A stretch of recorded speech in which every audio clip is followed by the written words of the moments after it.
Hello, hello, hello. I'm just gonna be setting up some stream data here.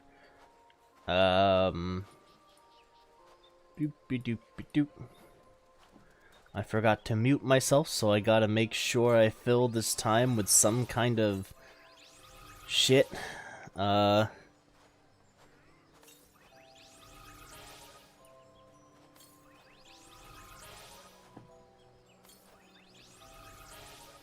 Fuck, did I not fill in information for my last stream either?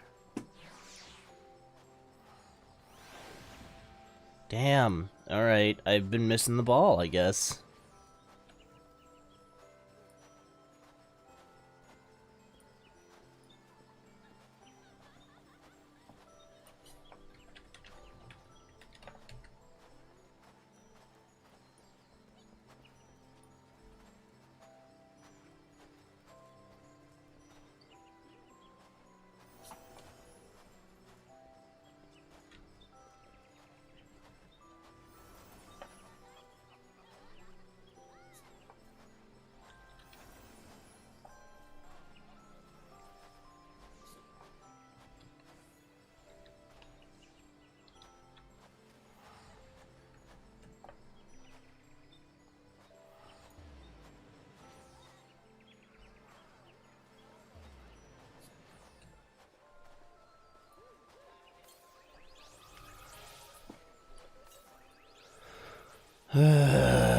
Okay.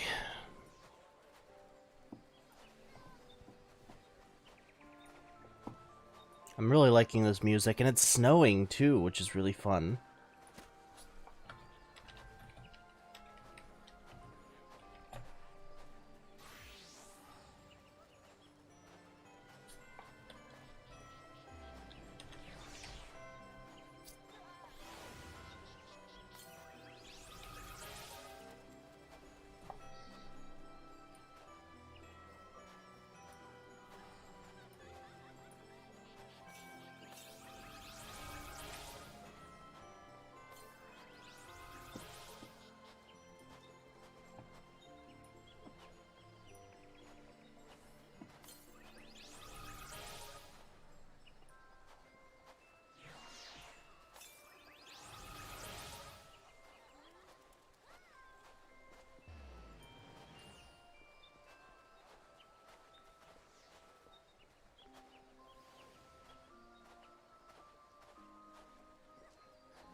First again.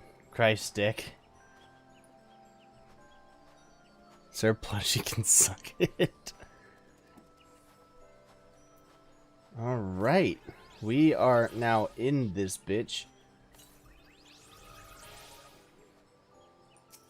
Let's see what's going on. It's that special time of year where the streets light up for the Starlight celebration once more, and preparations are underway. Omgaranji is busy readying for the festivities at Makedo's amphitheater, and he may just have a special task for you. Excuse me. I wonder what the prizes are this time around. I didn't look up anything. Greetings. Always a pleasure to meet a strapping adventurer like yourself. I'm Omgaranji, head celebrant in charge of the Starlight celebration. You've come at just the right time to assist me in preparing for the festivities. That is why you're here, isn't it? You see, I have something of a beast problem. Nothing dangerous, I assure you, but it's not exactly my area of expertise. I imagine a seasoned veteran such as yourself, with all your experience dealing with Eorzea's more exotic fauna, would be better suited for the task. Come on out, Rudy. Hello, Rudy? Oh, wow, aren't you cute? Yep.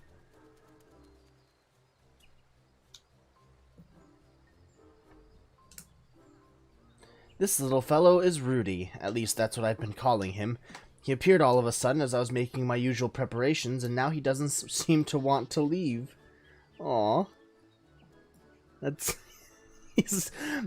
good on the Final Fantasy XIV artists to make something that is so ugly that it's cute.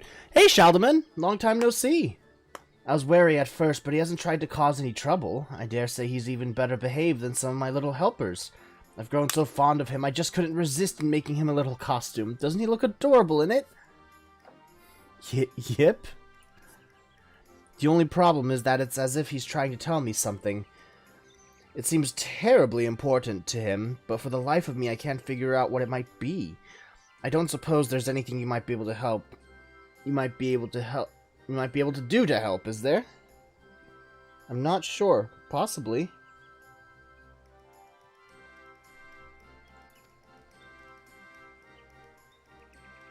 Yep. Might as well just call you Appa at this point. I spilled water on myself. I need a fucking napkin. Hold on.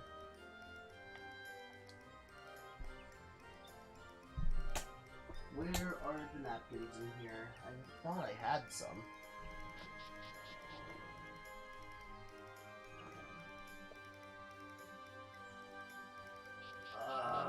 Fuck. Where is it? I guess towel will have to do.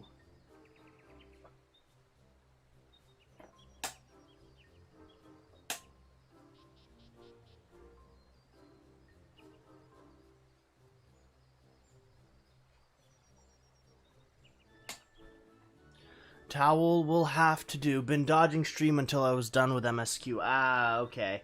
Yeah, no, this is not a spoiler-safe space here anymore. Especially with people in chat beginning to get done with Endwalker, it's been discussions abound. I've been trying to keep it more, safe for spoilers, but I can't guarantee anything, which is unfortunate. But good on you for keeping strong.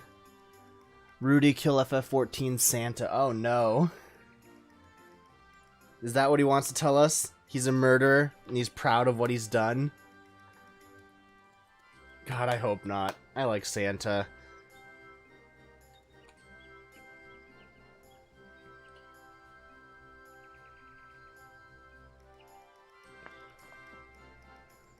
Okay. Let's keep moving on then, now that I got everything wiped down and good to go. Forgive me, I know I'm asking the nigh impossible. After all, it's not as if an adventurer like yourself has the ability to commune with beasts. Oh, whatever am I to do? Wanted to say first before Dick, but I suffer lack of sleep. I was in bed. Oh no. It looks like you could use some help, my dear. What the fuck?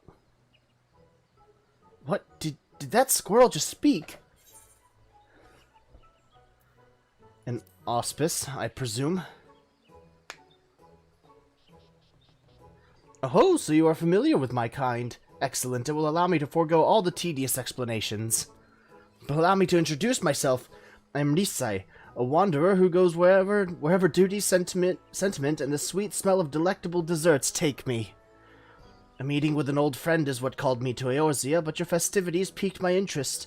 I couldn't help but overhear your conversation, and it struck me that I might be of service. With Rudy, you can understand him? I would be a sad excuse for an auspice if I could not, so allow me to provide some enlightenment. It seems your furry little friend would entreat a favor of you. To wit, he is troubled by the fact that he is a bit of a runt compared to his brothers. They hardly even treat him like a real yeti, making fun of him for the tiny snowballs he makes. Also, he's a baby yeti. Snowballs? Indeed, I heard that yetis incapacitate and capture their prey by blowing frosty balls of snow and ice. Yep. Yep. Your friend would politely point out that this is not true of all yetis. Rudy and his kin live peacefully deep in the mountains, a far cry from the savage beasts that roam Kurthus. They vie for supremacy amongst themselves, not through violence, but by competing to see who can build the biggest snowballs. Rudy was practicing making snowballs in secret to prove himself when he fell from a small precipice and got himself lost. He wandered the forest aimlessly for days and had just about given up all hope when a white-haired fellow found him and rescued him. The kindly fellow in question was none other than the Saint of Nemea, he says, saved our poor Rudy before gallivanting off to the Starlight celebration. Poor Rudy, alas, didn't even get a chance to thank him, so now he wishes to find the Saint and properly express his gratitude. What a touching story, truly a Starlight miracle, and I do very much wish I could help, but I'm sorry, Rudy, I fear I haven't a clue where the Saint is right now. He never sticks to one place for too long, you see, always busy delivering gifts to the children the realm over. Yep. The best way to show thanks would be to pay his kindness forward. Honestly. That's right. And if you help bring joy to all the young ones for the Starlight celebration, you can be one of his little helpers. Why, if you're lucky, you might even be able to meet him again. Yep. Rudy says he would be happy to help, as for that matter would I. At the very least, I can avail you as an interpreter. You'll be lending a hand too, won't you? I mean, funny that you should, like, say that, because I'm required to do so as part of the game. I understand that this is all rather sudden, but please let me tell you... Please tell me you'll agree. I'm sure it would mean the world to Rudy.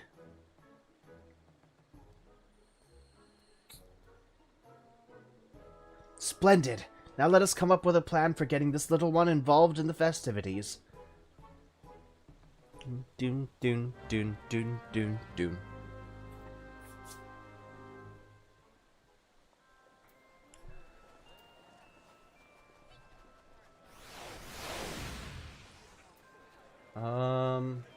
Okay. I forget what an auspice is. Hold on, let me just Google this real quick once I get to the location. FF14 auspice.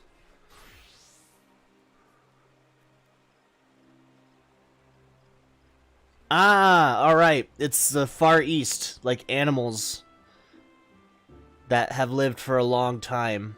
They get a lot more smarter and they're able to talk. Yeah, I remember that now. I thank you again for your aid. Now, there must be something special Rudy can do for the children this Starlight season. But what could that be? Might you have any ideas? Yep.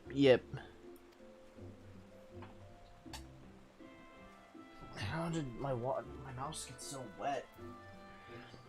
How did my water get there? What's that you say? The snowballs you make are so tiny that no one would ever want them. Don't be so hard on yourself, little friend. Clearly, your talents simply lie elsewhere, and it is your job to help you find them. Perhaps you could join the choir, for example. Can you sing? Let's hear it. I'm not going to say that. Thank you, Rudy. That was most unique. Unfortunately, perhaps it's not the best fit for singing Starlight carols. There must be something we can do. I would hear your thoughts, adventurer.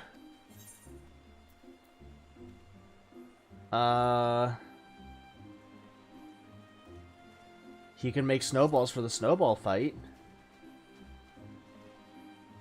That's a possibility, yes, but the children rather enjoy making snowballs themselves. I'm not convinced that taking the task away from them would bring them much joy. Fair. That reminds me. What do you think of these, pray tell? I picked them up in Ul'dah. It's some kind of traditional confection, but they look rather snowballish, don't they? Perhaps you could make something similar for the festival goers to nibble on. Yep.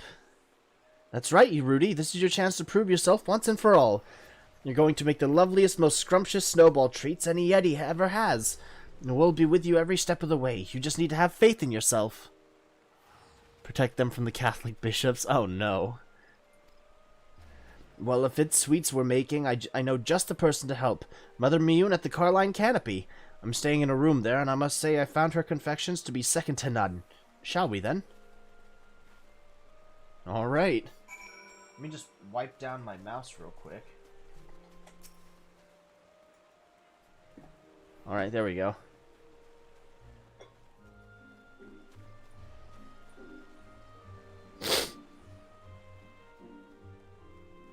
So let's head over to the Carline Canopy.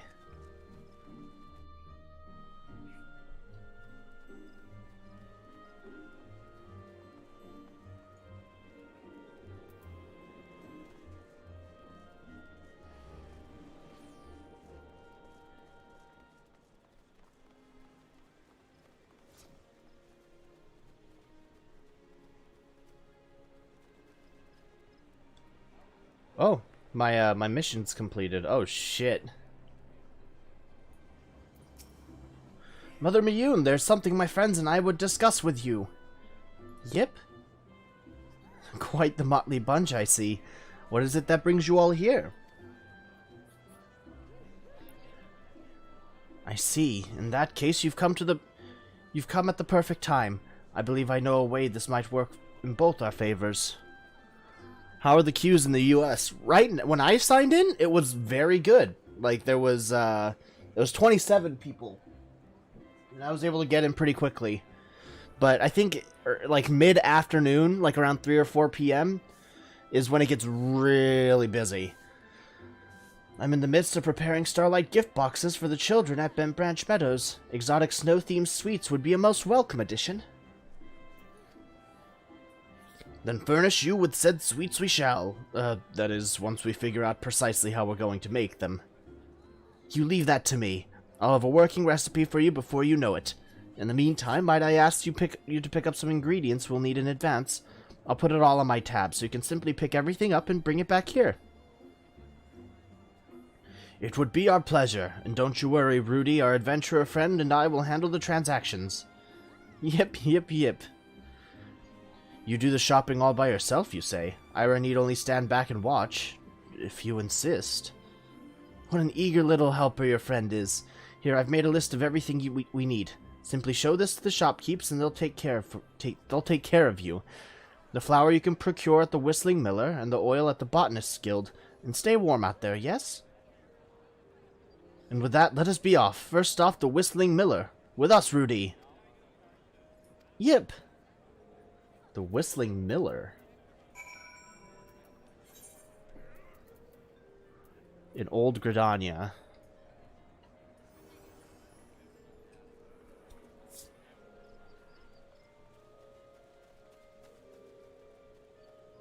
I wonder if they're doing yard work. That's what I'm hearing. I can see it's getting picked up in the mic. Or at least it was.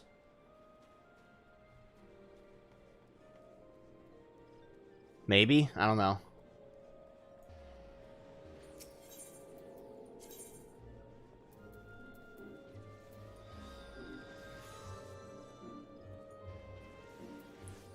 Miketo's Amphitheater.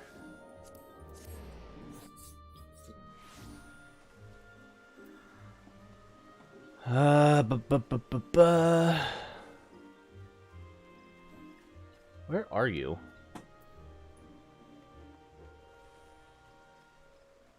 Oh, inside here.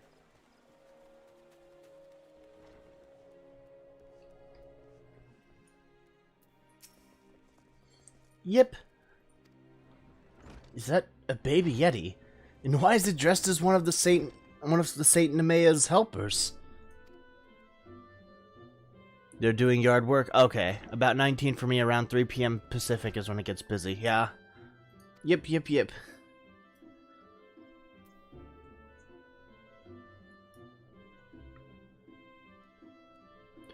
A letter from Mother Miyun. Let's see here. Ah, now I see. You're running an errand for the Carline Canopy. Well, I can certainly help with that. Give me just a moment and I'll fetch you your flour.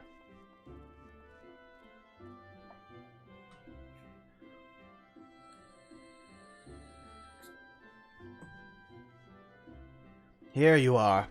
This should be enough to last Miyun for a while. Don't work yourself too hard now. Yep. Well, would you look at that? It would seem our friend Rudy is a natural at this. I dare say it couldn't have gone any smoother if we did it ourselves. Now to the Botanist's Guild for some oil. Off we go.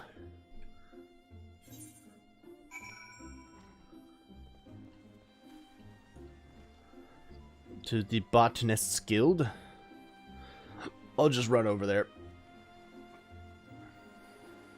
Um...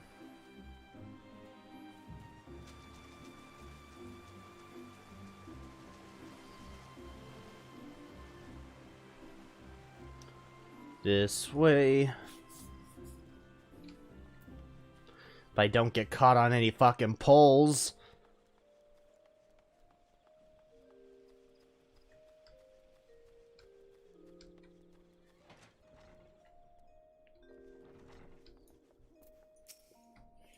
Yip, yip, yip, yip.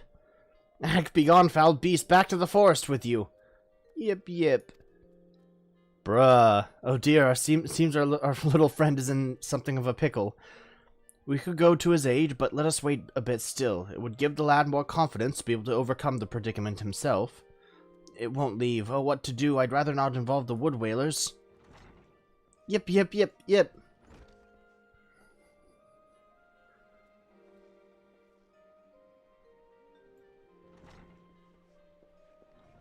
Is that Thancred? That looks like Thancred. A note. Could it be that you're here on an errand of sorts? Well, I'll be, cooking ingredients for Mother Miyun. And here I thought you some savage beast who'd wandered in here to cause trouble. If frying oil is all you need, I'd be happy to oblige. Just a moment.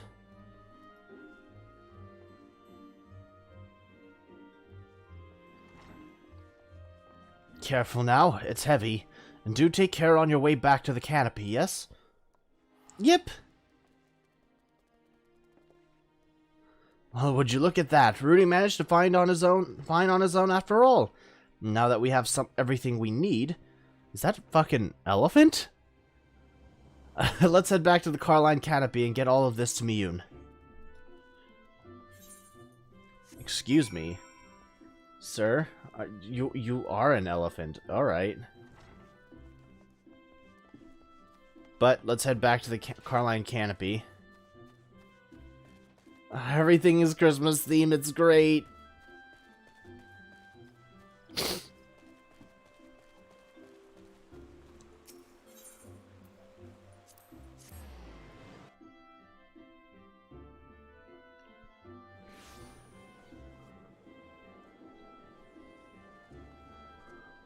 Oh, I guess I am playing Paladin.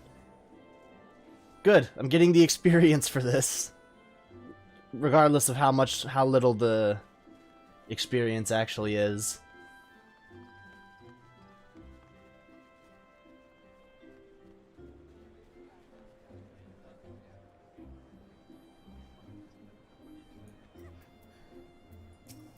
Rudy? Yip, yip, yip. Good to see you back safe and sound. Oh, fucking let me move the camera. Good to see you back safe and sound, and just look at how well you performed your little errand. You really are a wonderful little helper.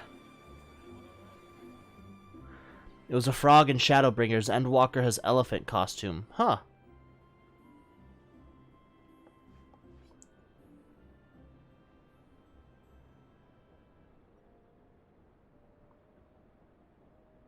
And with that, we have everything we need to make sweet Starlight treats for the children.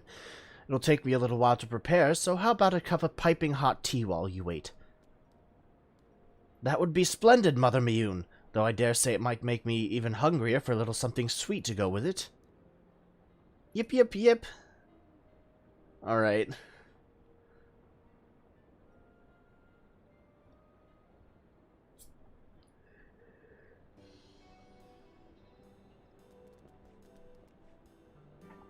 Alright. Are we done? Amazing! I expected nothing less from you, Miyun.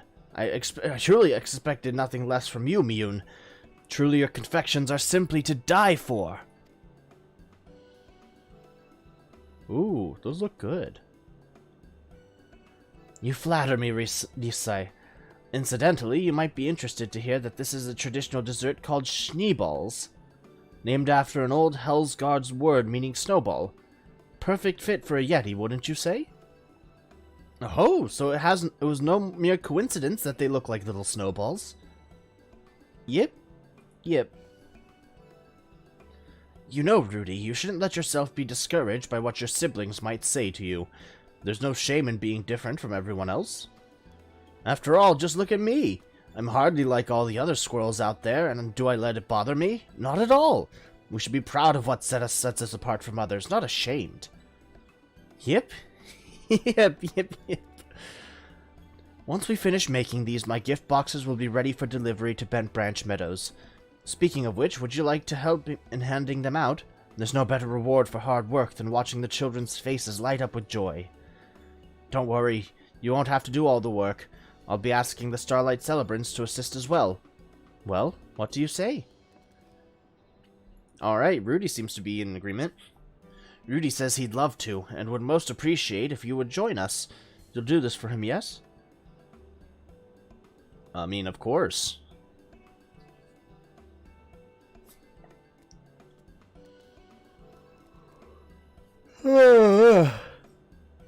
You have my thanks. We'll make a few more batches of these and pack them up into the gift boxes for you. Garanji will be able to tell you what to do from there. Duly noted. Thank you for everything, Mother Miyun. Yep.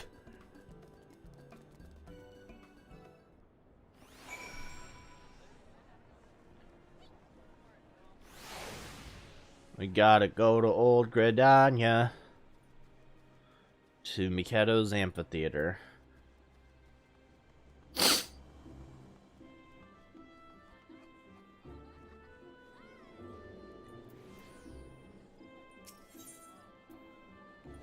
Ethernet, Miketo's Amphitheater.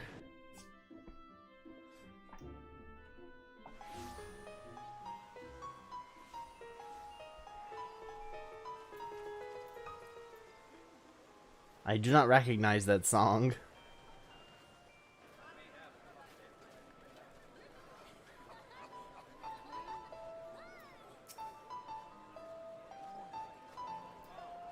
Oh, there's a friend in here. Oh, it's you, Dick! Welcome back. I trust that everything is well with our newest little helper. To rock the night away. Rudy and the two of you are helping Mother Miyun make snowball-shaped confections. What a splendid idea. The children will be delighted, I'm sure. Well done, Rudy. I'm so proud of how far you've come. Yep. Furthermore, we would like to assist in the handing out of presents at Bent Branch Meadows, if we may. Of course! I wouldn't want you to miss out on the joy of delivering the goodies and seeing the children's smiling faces. Thank you for sticking around, my friend. If you'd like, I'd be happy to tell you more about the festivities so that you can fully get into the Starlight spirit.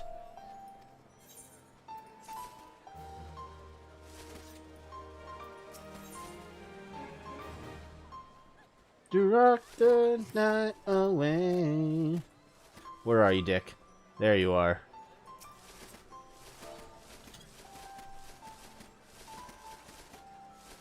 Oh, you're in cutscene. You can't see me. Alright.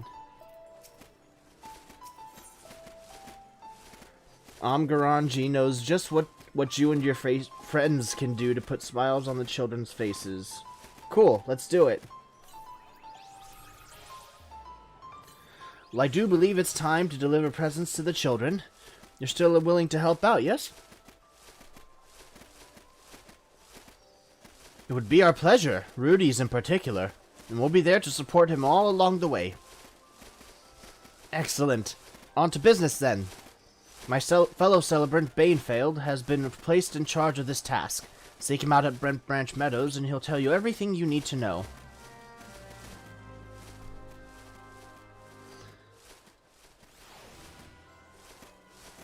Alright, to Bent Branch Meadows, I guess.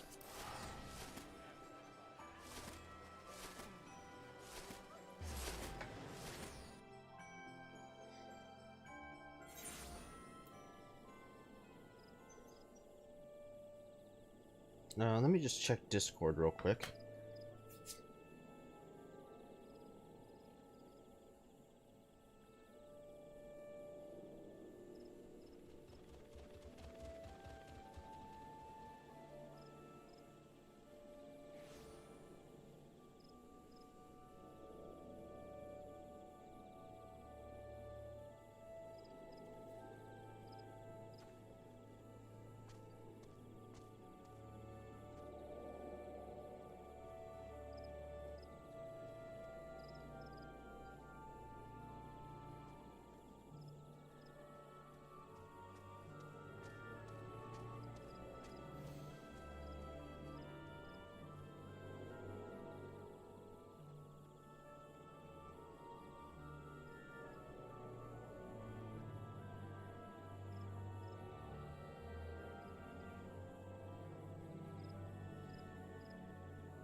Alright, where do we go? This way.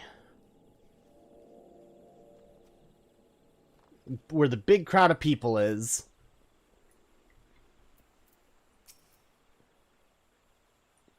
About time you showed up. Am mentioned that you might be helping out. And believe you me, we could use all the help we can get. Then you will have ours. My Yeti friend Rudy, Ira, and I, Risai, are more than happy to aid. I'm in a clusterfuck of this event, yup. Though I must say, Mother Miyun truly outdid herself this time. Just look at all these presents. Might I suggest that we split the duties, that we might deliver them to children in a more efficient manner? Ira, why don't you take a batch and go with Rudy? Meanwhile, I'll get started from the opposite side. Yip. Alright, lots of yips, we get it.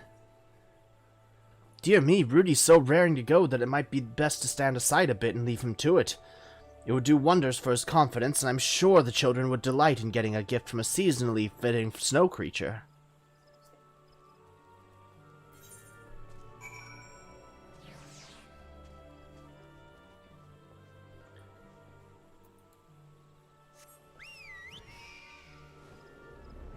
Let's see.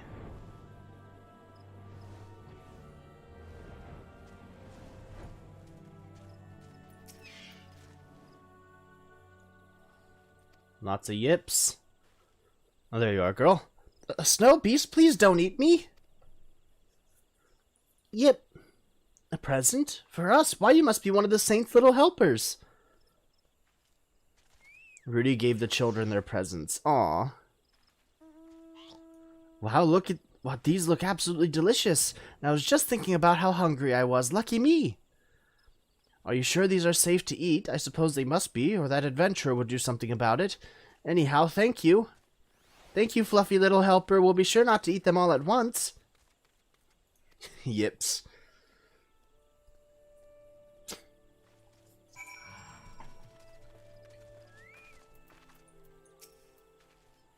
These little snowballs are so sweet and crunchy. Thank you, little helpers. These are so tasty, better than anything Mom couldn't make. Oh no, don't compare us to your mom. I feel bad. Hello? There you are.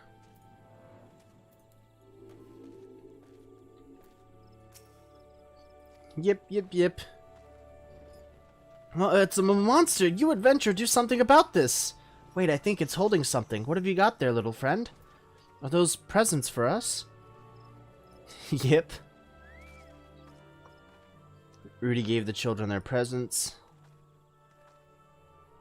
What are these? Some kind of snowball-shaped cake? I've never even seen anything like them before. They look so good! And I'm going to tell all my friends I got them from the saint's cutest helper of them all. They smell delicious. Thank you very much for the gift, little helper. And you too, Mr. Adventurer. Yip. Oh, hello. Hey, thanks for the sub, Puma Dog.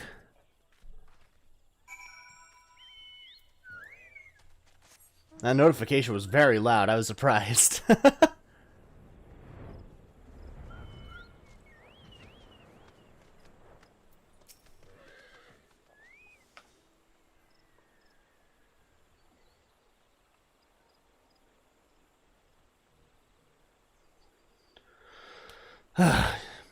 You should be proud of yourselves. Your snowball sweets are the talk of the town, not just among the wee ones. You've brought us all a Starlight miracle this year. What the? Yetis! Yetis in the city! Take cover at once! Damn. That voice, did that come from the city gates? Can voices carry that far?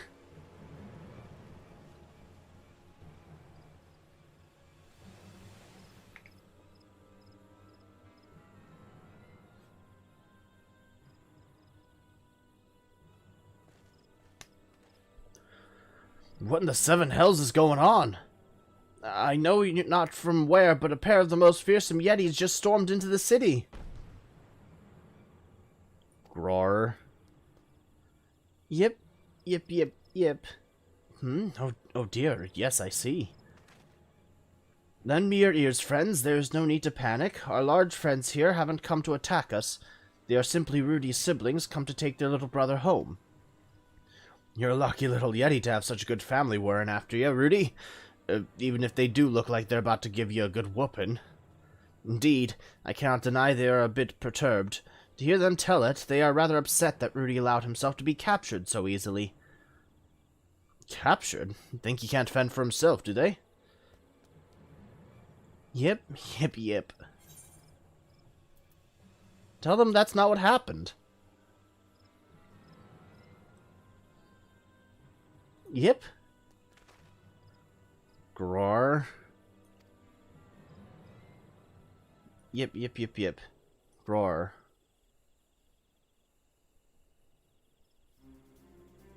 There you go, tell him off.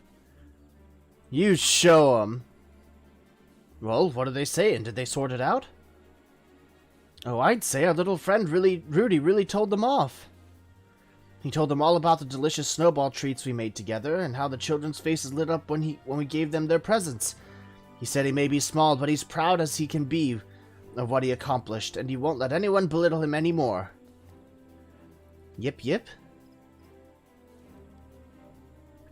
Say, Rudy, how about letting your brothers try your snowballs? A taste is worth 1,000 words, after all. The wood whalers just dropped their weapons. Alright. That's interesting.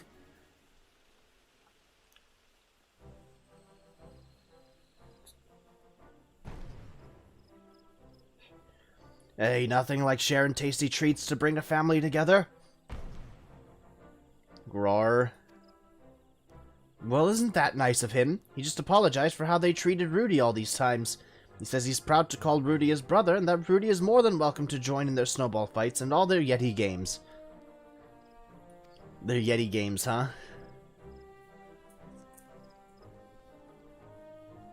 Well, that's cool. That's a nice ending.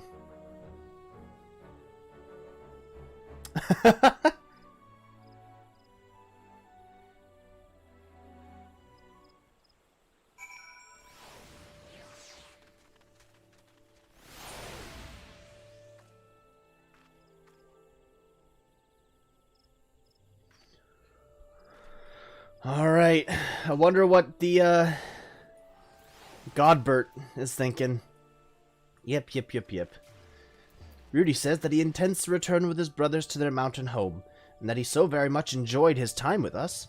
He only wishes he could have properly thanked the Saint of Nemea before he left. Now that I think about it, could this be foreshadowing for future Yeti Beast Tribe quests? Maybe. I wouldn't worry about that. I reckon the Saint heard you clear as can be. Look, this was sitting by those tasty morsels you made. It's a letter from you-know-who. Hello? Dear Rudy, your delightful little snowball treat simply sparkled with festive Starlight spirit.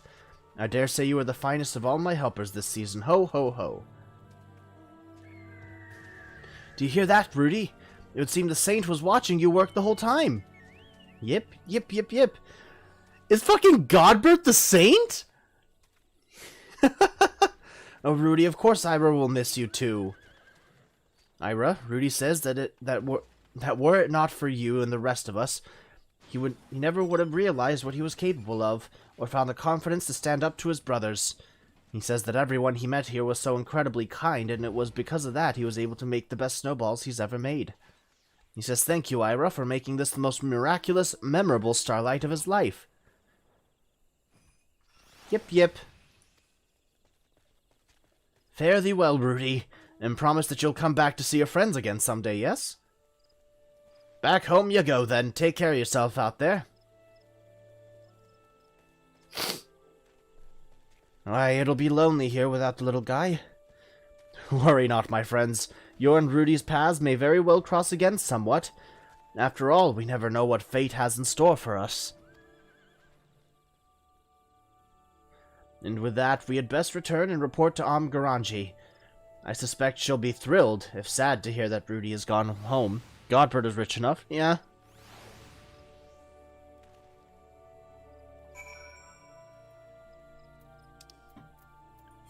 Let's head back over to New Gridania.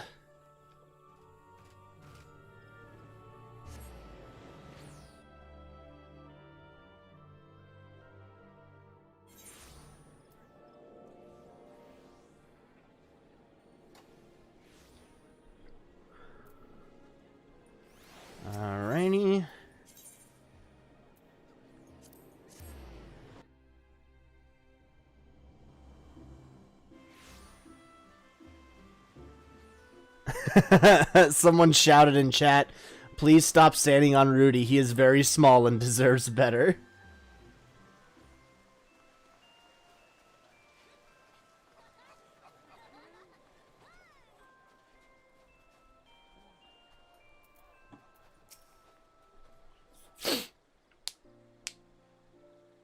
All done handing out presents, are you? Thank you very much, and good work, Wait, where's Rudy gone off to? He went home with his family. Home with his brothers? But I didn't get a chance to say goodbye. Oh, to ruffle his fluffy fur one last time. You were quite fond of the little fellow, weren't you? Of course! Who wouldn't get attached to that adorably pouty little face? Oh well, if he's happy now, that's all that matters. And now, allow me to thank you both once more. Not just for your help with the festivities, but for everything you did for Rudy as well. You helped him find the confidence he needed to make his siblings accept him. Why, if Rudy's exploits don't fill you with the spirit of Starlight, I dare say nothing will. Why, I'm feeling more enthusiastic about the celebration than ever. And as head celebrant, I will do all in my power to spread joy and smiles with as much passion as Rudy did.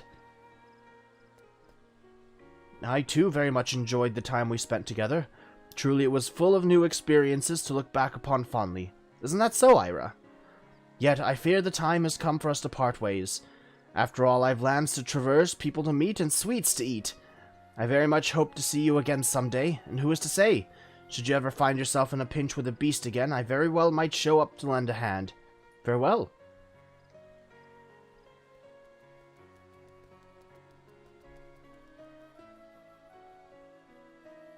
Thank you. Truly. I know it isn't much, but please take this as a humble token of my appreciation. And believe it or not, the saint himself has expressed an interest in meeting you. No doubt he wishes to thank you in person. Whenever you have a moment, pray just say the word. Hey, I got Wind-Up Rudy and a Squirrel Emperor. At once more powerful and adorable than a certain simian king. Do do do do ba ba da ba.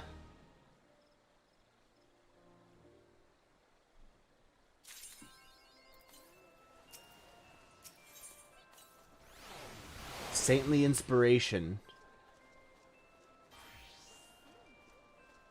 Magicked prism. Is it strange that I got so attached to Rudy in such a short time? Either way, I only hope we can meet him again someday. Only now I noticed that the nut is actually one of the snowball cakes. Yeah, it is. But this is no time to get all sentimental. I have work to do, and remember the Saint of Nemea wishes to have a word with you if you've got the time to spare. He didn't mention exactly what he wants, but he was most insistent that you come alone. Whatever do you think it could be? Okay. Well, we'll wind up Rudy. The Squirrel Emperor. Cool.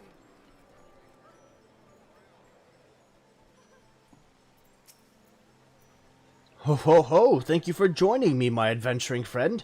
As no doubt you know, I am the Saint of Nemea, bringer of gifts and joy to children all across the realm. Amer has told me all about your exploits this Starlight season, and I simply had to express my gratitude in person. Truth be told, I was observing you the whole time from a distance. Why, I almost wish I could have joined you myself, but it is my policy to stay out of the spotlight, or the starlight, as it were.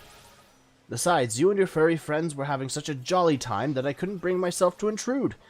Watching Rudy help make those delightful snowball treats and grow into a confident little helper was a wonder to behold. A true Starlight miracle. Which brings me to my request. I was hoping you might inspire me the same way you did young Rudy. For you say, as much as it pains me to admit this, I find myself at a loss for new gift ideas this year. You have to whip some sense into Hildy. Oh no. And so, if you could spare the time, I was hoping we might spend a little time together. Just the two of us. What say you, friend? And what would we do? I just want the taste of that inspiration of yours. Yes, I'm sure some quality time with you is precisely what I need to rekindle my creative spirit. Ho ho ho, no need to look so alarmed. I won't ask much of you. I simply would have you accompany me on a little stroll under the stars. After all, the decorations are most lovely, so why don't we take in the festive atmosphere together? We can amble all around Old Gridania and make our way to Nofika's altar. There are a few spots in particular I'd like to take in with you along the way. Just one would be plenty if you've other places to be, though if you can spare the time, I would love to see 3. And with that, let us be off, ho ho ho. Ready, then let us enjoy ourselves a most inspiring stroll. Oh. You may choose from among 6 of the Saints' desired destinations: up Kalu Falls, the Lancers Guild, the Leatherworkers Guild, the Marketplace, the Watermill, and the Great Loam Growery. Furthermore, you must stay close to your companion in order to proceed with custody. Okay.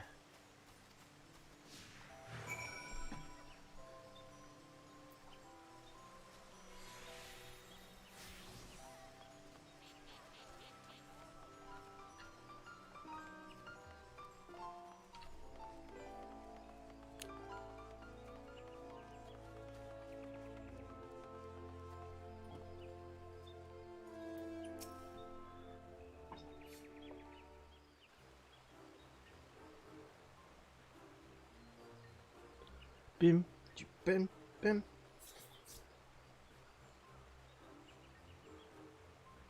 Oh ho, what a lovely spot indeed. Why, attuning my ears to the sound of the babbling river and spinning water wheel feels as if it's purifying me to the depths of my soul. ... That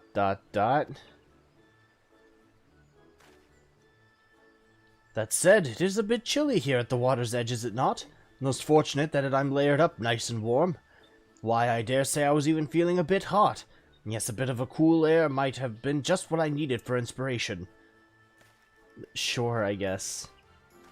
That said, I could make a gift of garb and garments to keep out of the chill of winter. Yes, that would be a fine idea. Why did I not think of this sooner?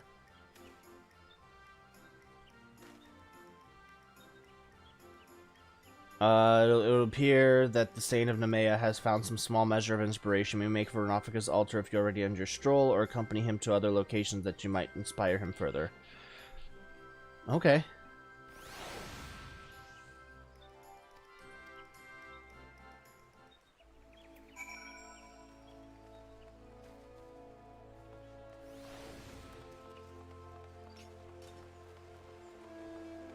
Oh, the other locations are the exclamation points, and the final point isn't down there. Okay. So let's go see what he says for these other locations.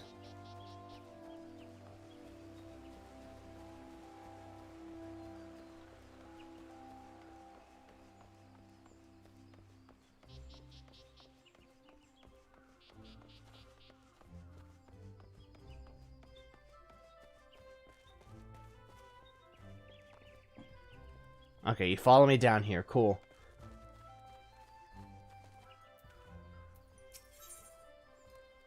Speak about the Great Loam Growery. Do the M dance from after this cutscene.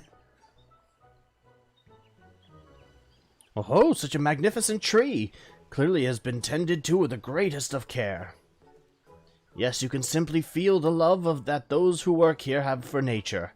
A gentle tranquility permeates the very air around us. Yes, it's quite the departure from the bustling crowds that are the norm at most places I visit. Why, just the other day at the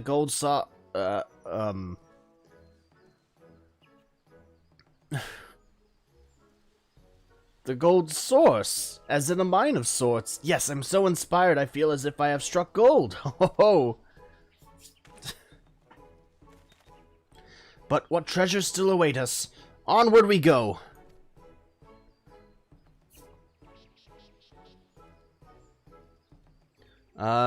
Seems the Saint of Nemea is sufficiently inspired to accompany with him to Conjurer's Guild.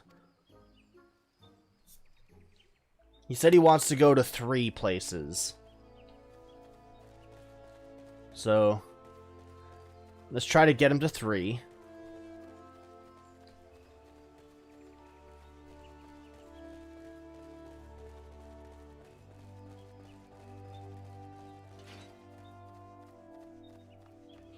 I think if we just follow this path, we'll get to the get to one of them here.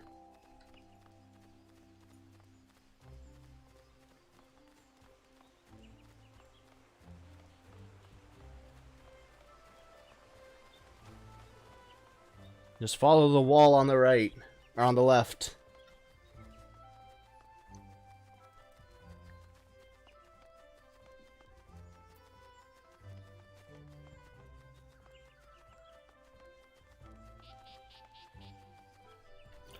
It's just around here. Ah, there we go.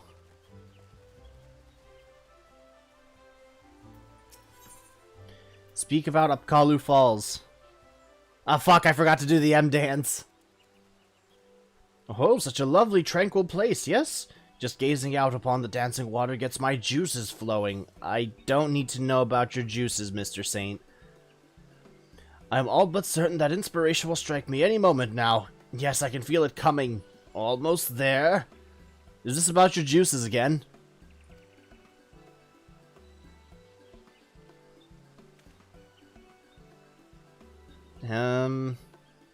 Or perhaps not. What can you do? I was certain I had something for a moment there, but it seems to have eluded me. No matter, my mind is now clear and ready to be filled with new ideas. I must say, spending time with you has been every bit as stimulating as I expected. Alright, so we can go to Nafika's altar now. Here we go. I did the M dance for him. This way.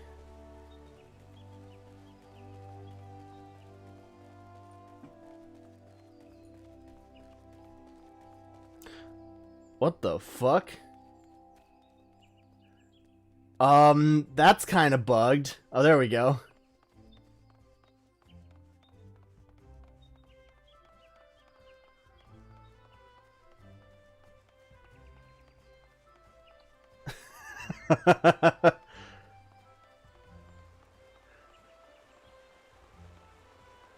Godber has a tent he's pitching. Oh my god.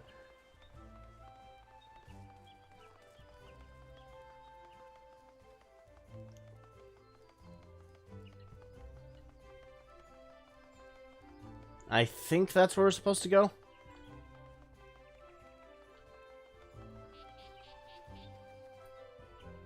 There we go.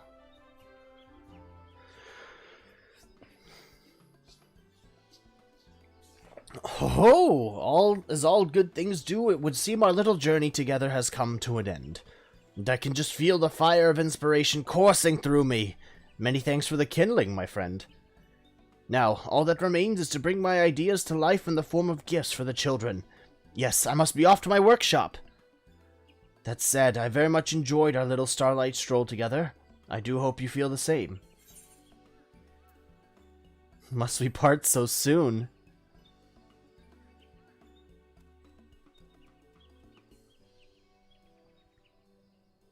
Oh, well, if you insist, perhaps I could linger just a bit longer.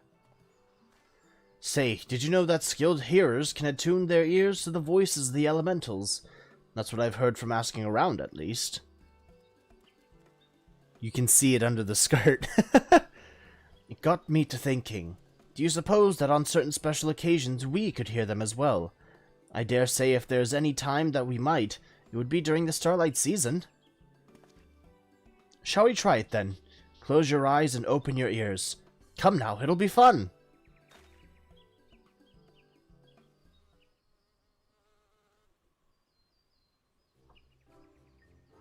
You close your eyes and listen closely to the sounds of nature around you. But slowly but surely, the bustling noises of the city fade and you can feel your mind clearing.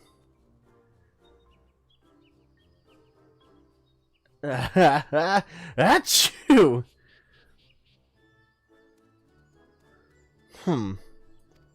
Did you hear anything? If there's anyone the elementals would speak to, undoubtedly it is you. Yes, it's only a matter of time now, I'm certain of it. Whatever you do, don't open your eyes. Yes, just like that, don't move, and no peeking. A warm hand caresses your cheek.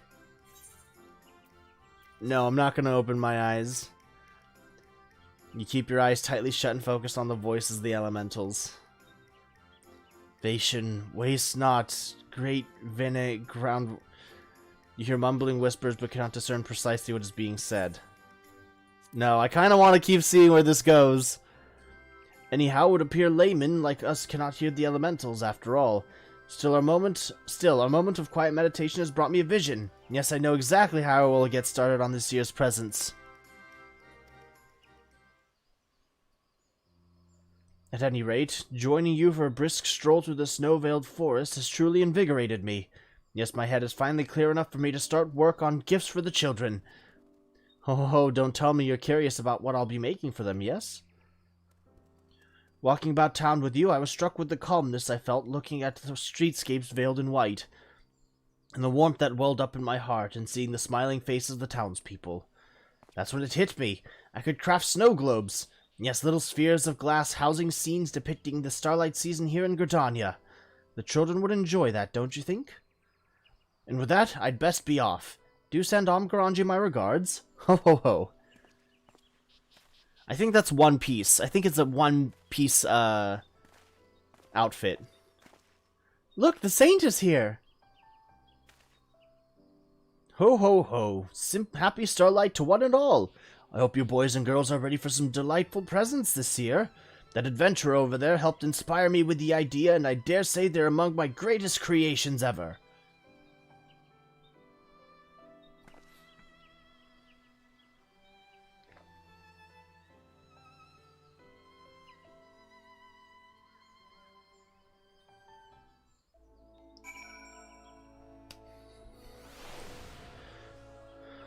Alrighty.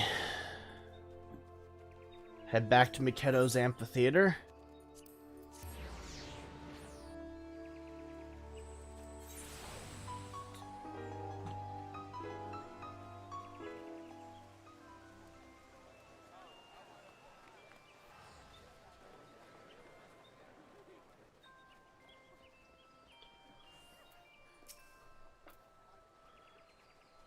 The saint was beaming from ear to ear on his way out. You must have had quite the time together. But where's my head? He left this as a special Starlight gift just for you. Well, I do hope you enjoyed the festivities. And if you're so inclined, do check back in with the saint before the season's over. I'm sure he'd be overjoyed to see you again. Cool, and we can just repeat that quest. So, let's see what this item's like.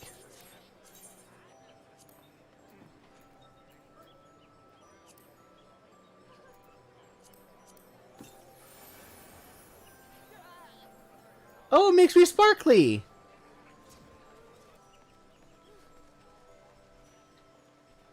At least for a little bit.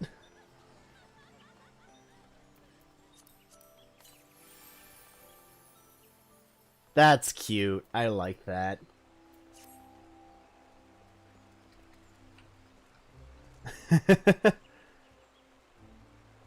Nice flannel. I like those flannel pants, really. Alright, now that that's done, I'm gonna go use the bathroom real quick. Gonna take a quick break here, and I'll be right back. And we can continue on with our class quests for Endwalker. So I will be... Let me just find a good place to pause here. Where would be a good place? Oh, Christmas tree. Here we go.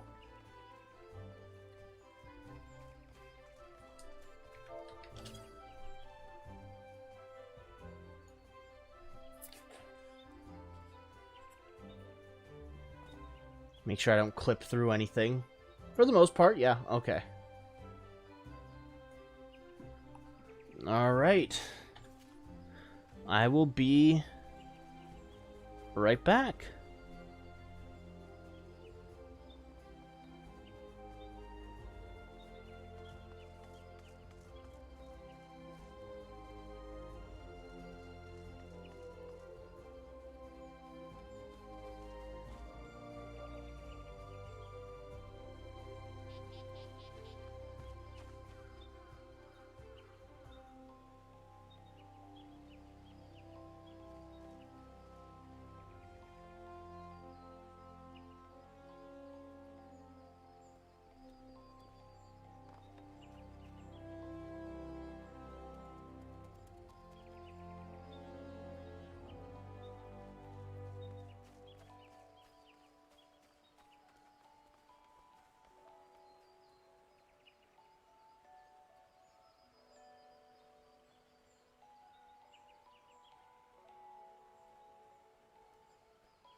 can see you, Dick. I see you. I see what you're doing here, buddy.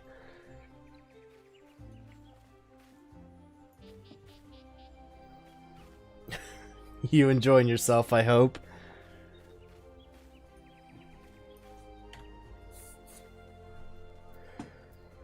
Alright, hold on.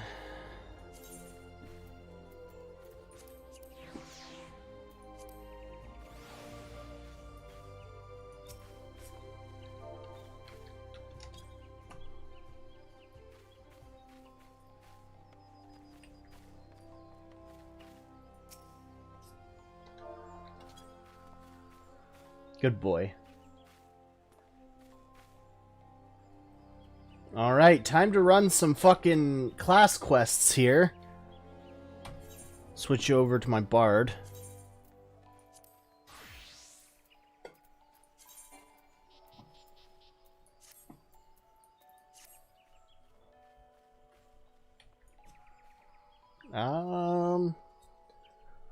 Search for Hien and Isari.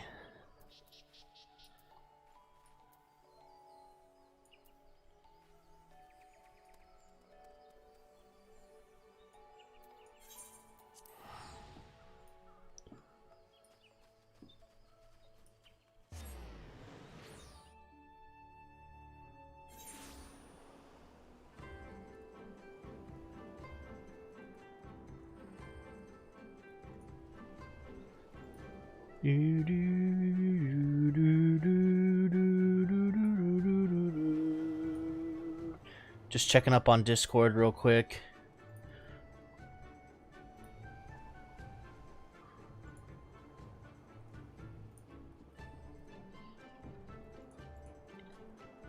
All right.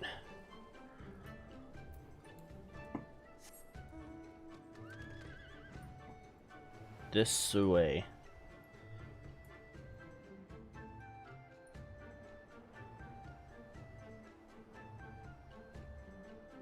That's not me. What are you talking? I saw your name. It is you.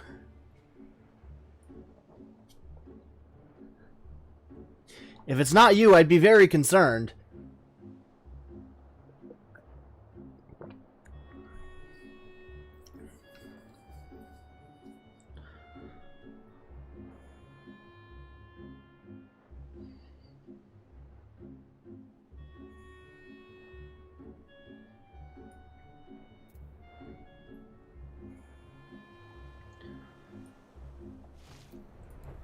Alright, so my question is, where were we at?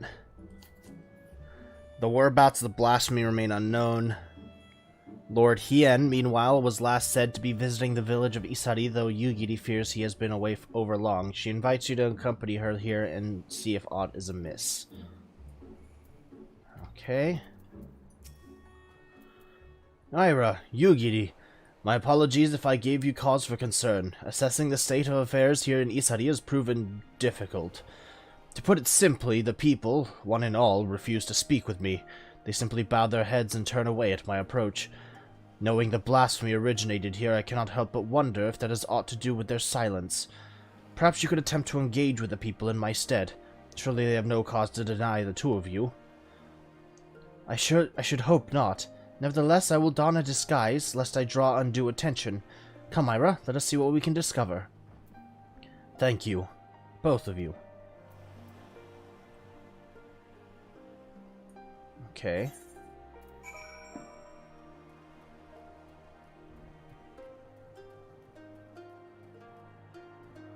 Let's see if I remember my way around these parts.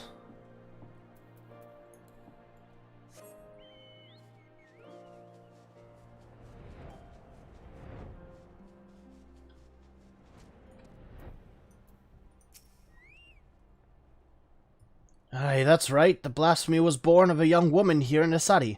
Tragic, really. Every day she prayed for the safe return of her husband, but it was not to be. If I'm to be honest, I fear the loss drove her poor stepmother mad.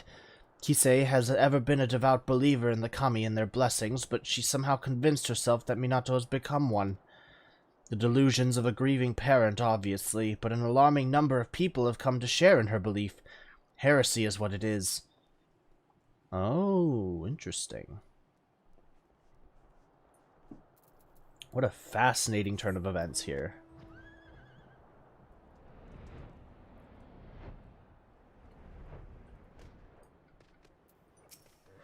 A kami-fearing villager. A blasphemy? You are mistaken, my friend. Our village was visited not by a monster, but a kami, Izanami. Where Lord Heian is cold and callous, she offers us boundless compassion and love. Oh.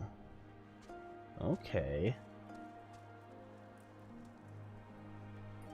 Burly villager? I owe a great debt to Lord Heian.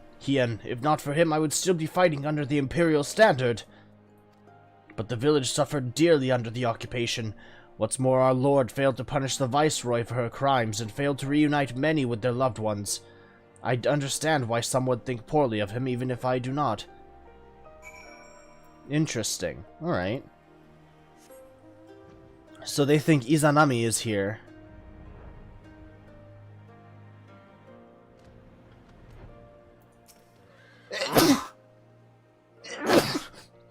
Fuck. I see. Little wonder they would refuse to confide in me. The belief held by some that this blasphemy is a kami, however, is quite concerning. Izanami presides over life and death. She gave birth to the nation of Doma, and ushers souls of the departed unto the lands of the dead. I trust you understand that it would mean to deny them a source of hope in such dark times, even one such as this. The villagers also claim that this Kisei can speak with the dead. In fact, she will be holding a gathering to demonstrate her powers ere long. The perfect opportunity to gauge the extent of their fanaticism. Not for me, of course. My presence would draw undue attention. Might I ask you both to attend in my stead? Infiltration mission. Her followers will be gathering in the tavern. Come. All right.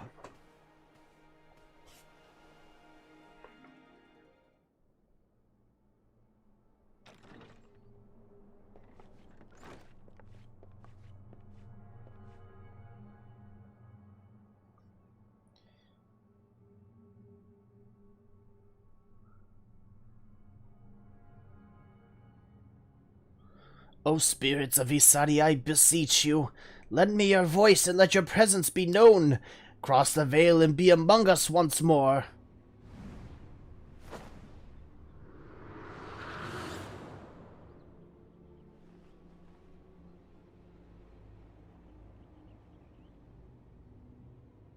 Akitsu.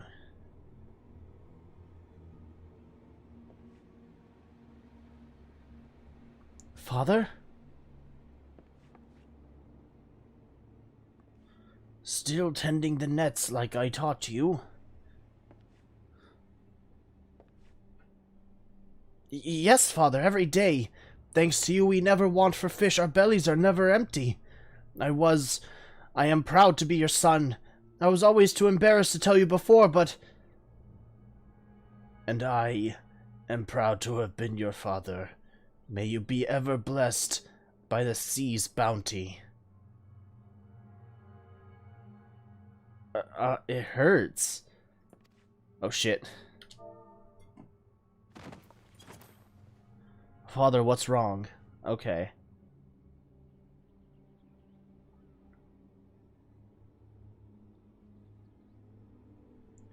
He is in terrible pain, my child. Those who have cheated death's design yet live. He has disrupted the natural order, and the spirits suffer for it. What must we do to ease their pain? Fear not. Izanami shall put all to rights. She will claim the souls not long for this world and deliver them unto the hereafter. When her work is finished, your father's spirit and all the others will find peace.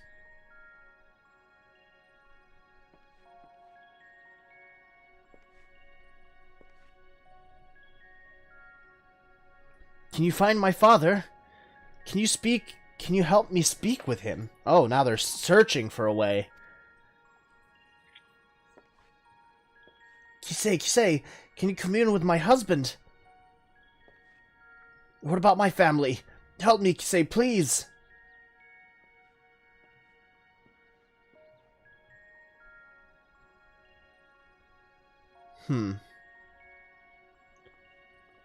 This is where a cult begins.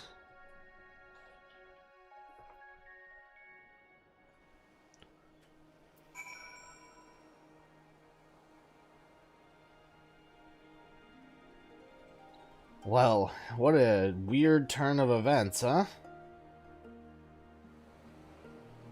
I'm not entirely comfortable with all of this, to be honest.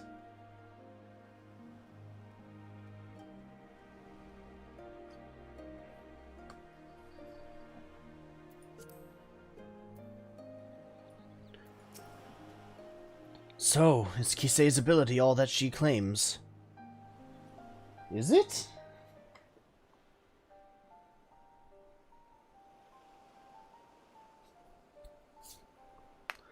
The young man spoke with his dearly departed father through her.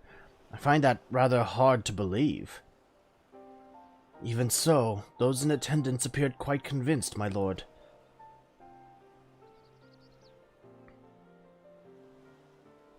And I suspect a great many of the villagers I've spoken with recently are as well. Everywhere I went, the people were in so much pain, and there was nothing I could do or say to give them solace. Yet for all their anguish, there has not been a single report of villagers turning since the incident with Tombo's brother. Which can only mean word of Kisei and her ability to speak with the deceased has spread. The belief we can communicate with our loved ones in death is a comfort far beyond my power to provide. Though I fail to see how the people would abide the kami claiming innocent lives to restore order. She comes, Izana. Oh, shit. The blasphemy here.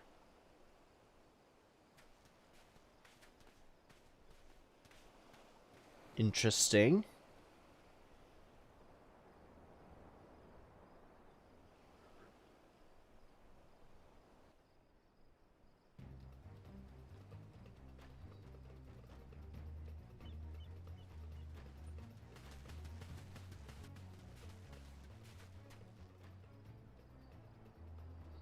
Lord Hien, the kami, she appeared as if from nowhere, and in the next instant this poor man was...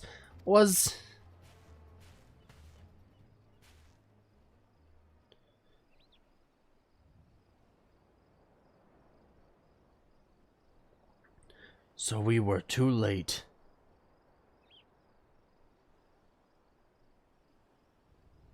Isn't that the guy we just spoke to?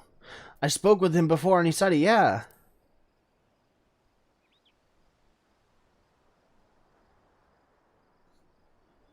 You recognize him, then?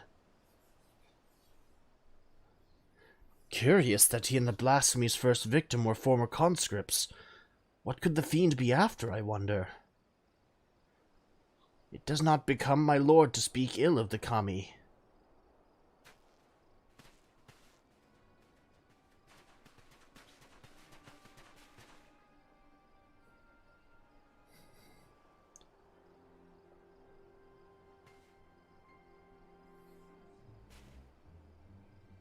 I understand you are come to investigate the rumors of a monster born in our village.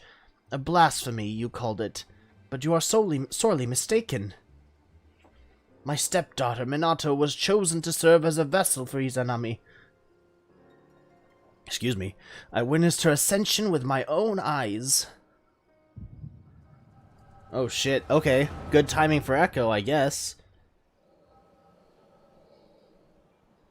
Not sure why I still have it, but alright. Minato, please! I can't. I won't. There's no logic in it. No justice.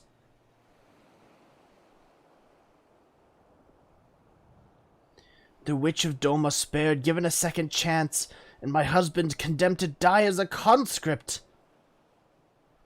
I'll never know what became of him. Lord Hien can't give me even that. And when I look at the families he made whole at their happiness, I feel the hole in my heart, a gaping wound that will never heal, begin to bleed.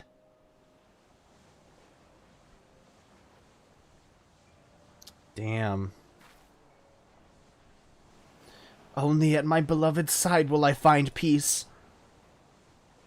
You mustn't lose faith, Minato. All will be well. Trust in the Kami, in Izanami.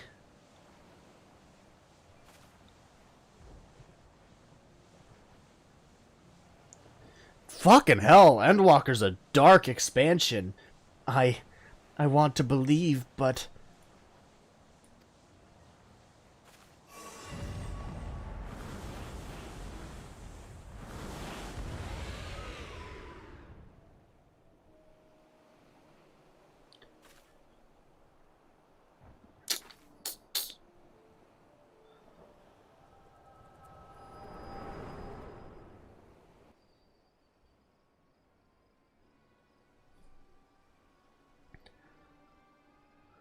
Izanami is come to bring peace to the souls of the departed, to restore balance between their world and ours. Surely you would not dare defy the will of the Kami. This balance you speak of has claimed the lives of 2 innocents, but recently returned to us. I will not accept that the Kami would condone such cruelty.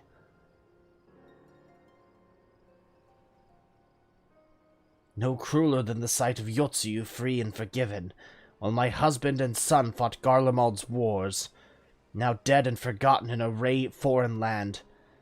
With all due respect, Lord Hien, is it not your duty to protect Doma and her people? How are we to place our faith in the man who places the enemy's safety and well-being above that of his own subjects?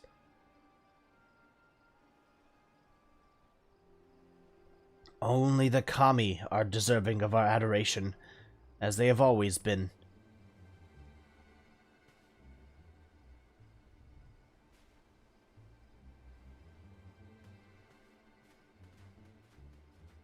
Damn, what a passive-aggressive bow.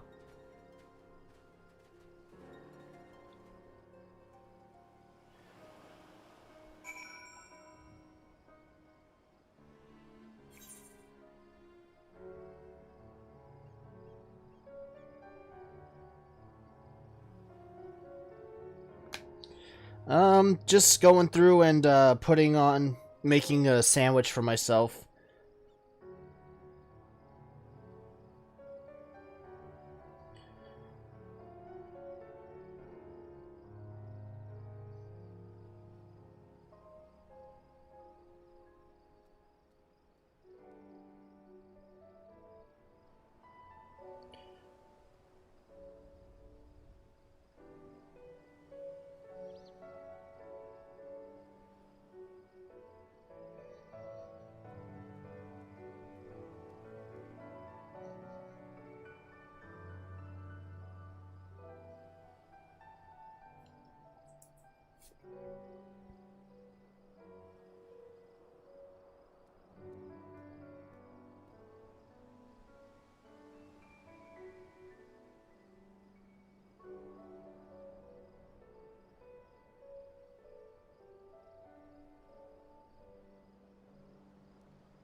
Um...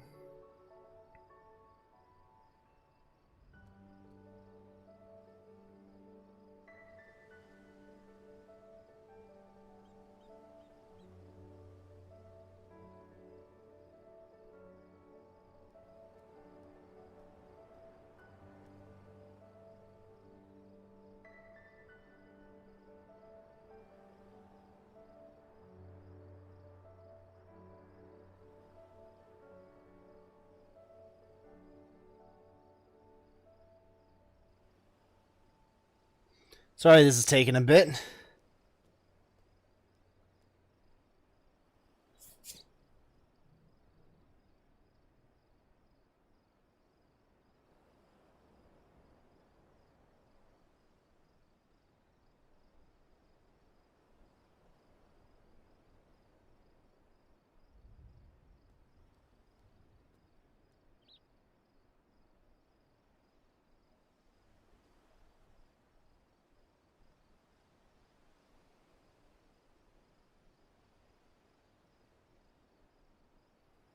Alright, let's continue on.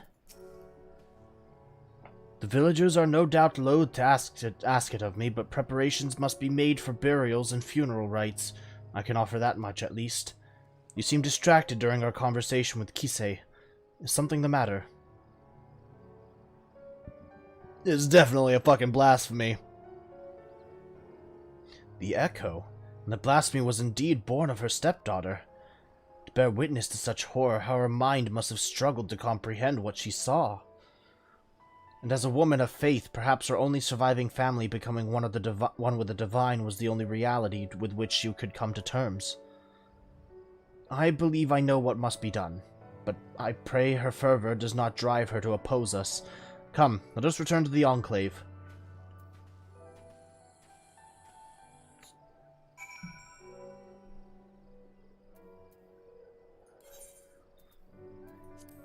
Let us head over to the Doman Enclave.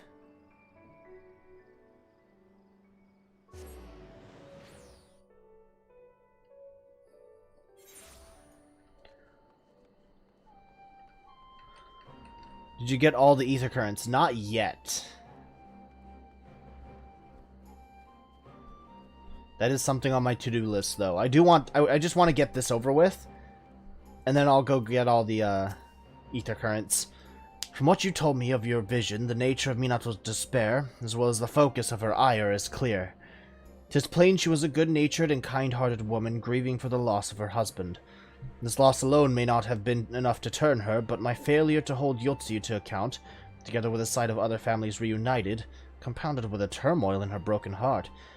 A path to despair paved by my good intentions, a truth that will weigh heavy on my conscience unto my dying day.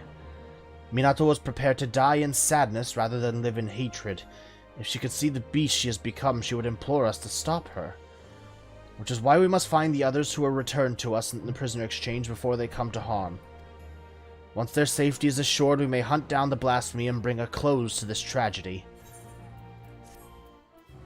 Quest complete.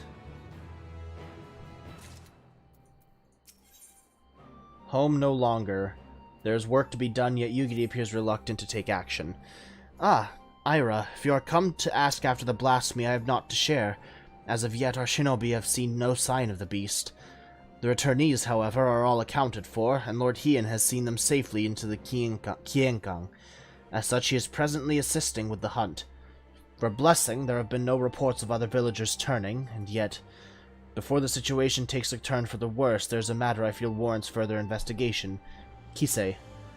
Though a villager of Isari, I suspect she may in fact hail from my home, Suinosato. Knowing they would be loath to answer my inquiries, I entreated to the Kojin to contact Suinosato in my stead. While contact with the outside world is kept to a minimum, they have ever maintained relations with the blue of Tamamizu. At mention of Kisei, however, their cordial warmth turned strangely cold. If we are to learn more, I fear we have little choice but to go and speak with the people of Suinosato ourselves. A simple visit for you, I imagine, but my banishment complicates matters.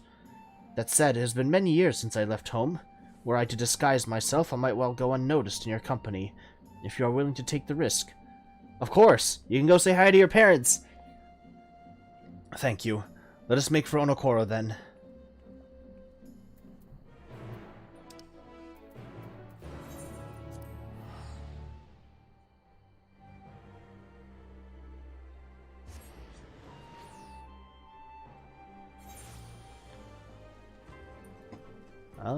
This way.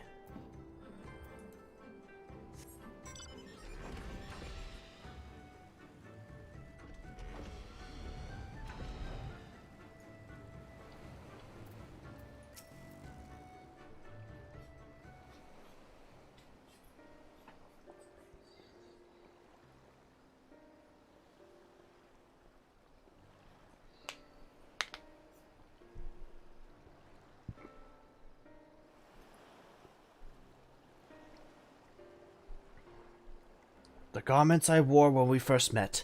Sufficient, I think, to conceal my identity. How many years has it been since I last saw home? Since last I saw home. I am a shinobi of Doma, aye. But even as a child, I sought to ensure the safety and the survival of Suinosato. I was quite bold in those days, if not a touch reckless, and together with the other children I often ventured beyond the borders of home.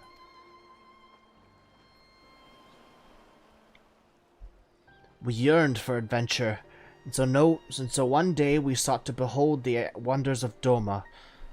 Imagine our horror to discover a city of ruin and ash, Imperial soldiers marching through the streets. We fled at the sight, but in my haste I lost my way in the bamboo groves. We're getting some Yugiri backstory? It was there I first met a young boy named Shun, a sweaty mess as he swung his wooden sword with reckless abandon, training to fulfill his duty as a samurai, he said. Having seen the destruction of which the Empire was capable, I too felt the need to protect my home. I joined him in his exercises, and every day my resolve to protect those I love grew.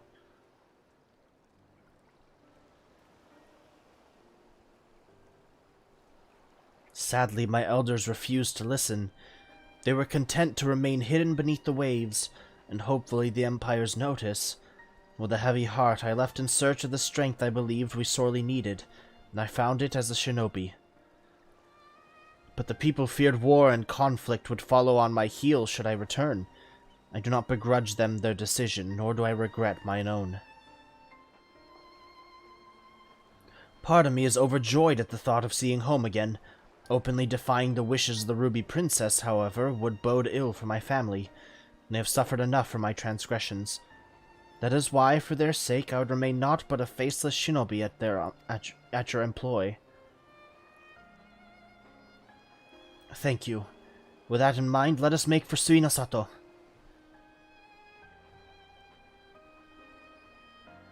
Okay.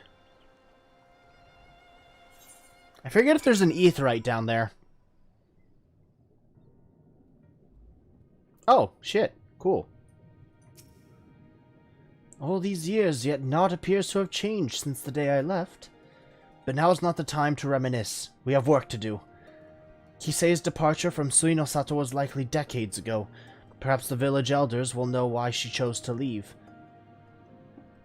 Okay.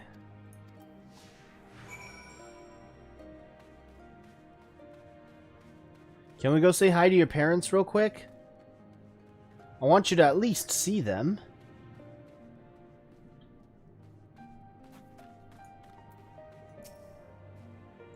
Kisei? The name sounds familiar, and yet... Apologies, my friend. My memory is not what it once was. Let us seek out another. Okay.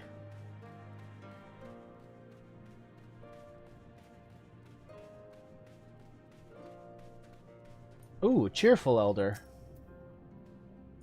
My, it has been quite some time since I last heard that name.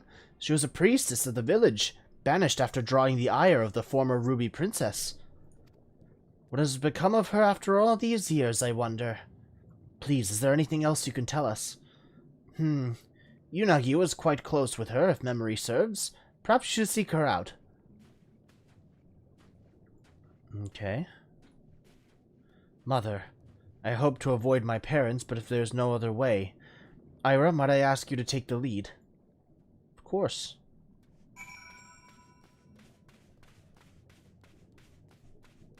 Of course it has something to do with her parents.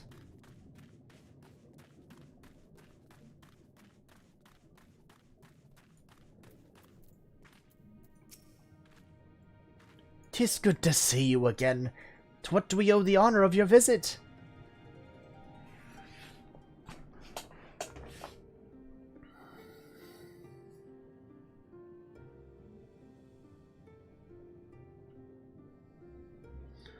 Kisei, yes, we were close, but that was a long, long time ago.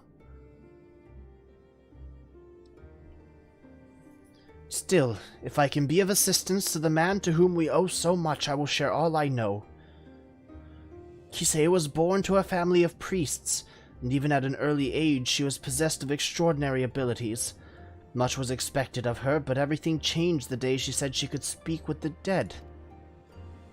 No one believed her at first, but she continued to insist she could, and strove to prove it by demonstrating knowledge well beyond her years, knowledge of events to which she could not have been privy. Word of her talent eventually reached the Ruby Princess, and she was summoned to Shisui of the Violet Tides for a private audience. No one knows what Kisei said to her in the palace, only that the princess was incandescent with rage and ordered her exile forthwith. Some believe Kisei revealed a terrible secret to the royal house, or perhaps spoke a blatant falsehood that proved her a liar. Indeed, the knowledge she claimed to divine from the dead was not always truthful, but who is to say the dead would know the truth, or not seek to deceive? Thus could we never be certain if it was simply a fantasy or a power divine. The one thing that is certain is that no small number of people found comfort in her words. Would that I could tell you more, but sadly I have not seen or spoken with Kisei since her banishment. They're really trigger-happy with the banishments, aren't they?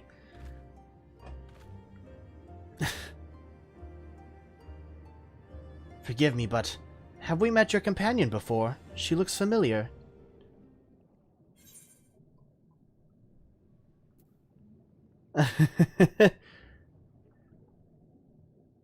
I imagine she does, considering she's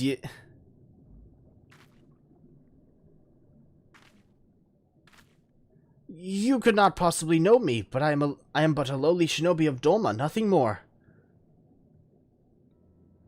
Being a shinobi, I presume you have heard the tales of Yugiri Mistwalker. Should you chance to meet her, may I ask you to deliver her a message? Tell her that her mother and father love her, that we could not be more proud of her. I will. I have no doubt she feels the same, and not a day goes by without you in her thoughts.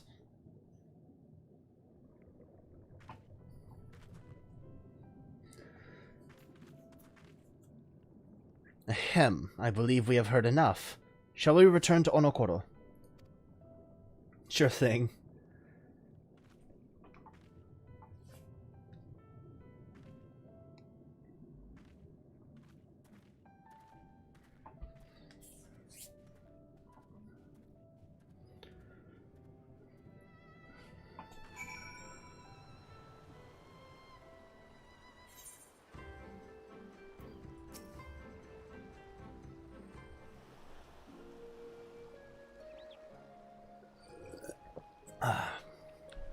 My apologies for placing you in so peculiar a situation. Though I must confess, it did my heart good to see mother and father well. All the more reason I must do all I can to keep the peace, as a shinobi of Doma. No, as a member of the Eastern Alliance.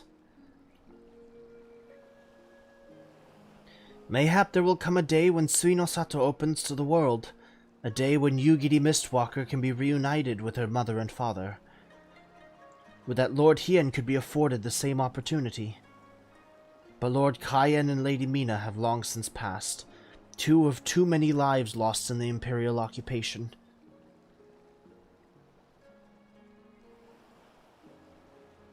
You good, buddy? I cannot imagine he would ever succumb to despair, but make no mistake, Lord Hien knows the pain of his people all too well. I can see it in his eyes. If I may be honest, it troubles me at times. But perhaps I have said too much.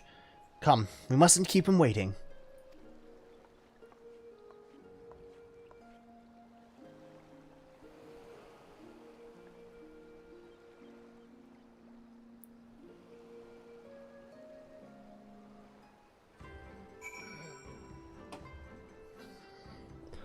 Damn, I really wish she could say hi to her parents.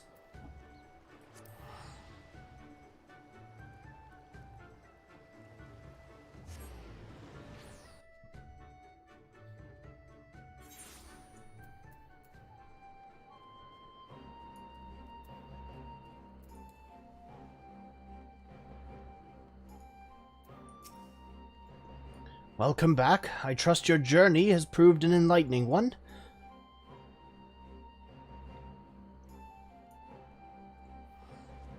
So she does, in fact, hail from Suino Sato, and you say she has possessed these divine gifts since childhood. Genuine or no, the people believe her, and more flock to her side with every passing day. But the returnees are safe at the Kienkan, its defense is bolstered. As for the blasphemy, I have spoken with our Confederate allies, among others, and together we will establish a network of contacts across the length and breadth of Doma to take up the search in earnest. Mark my words, we will find it. Cool.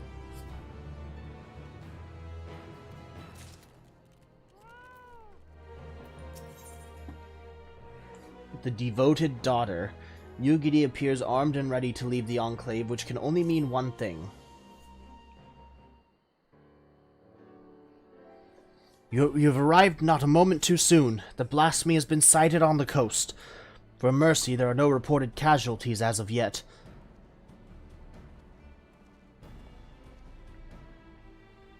Just the man I was hoping to see. No sooner had we cast wide our net than a Confederate messenger was at our door. If you would join us, Nasho awaits our arrival at Onokoro. Do.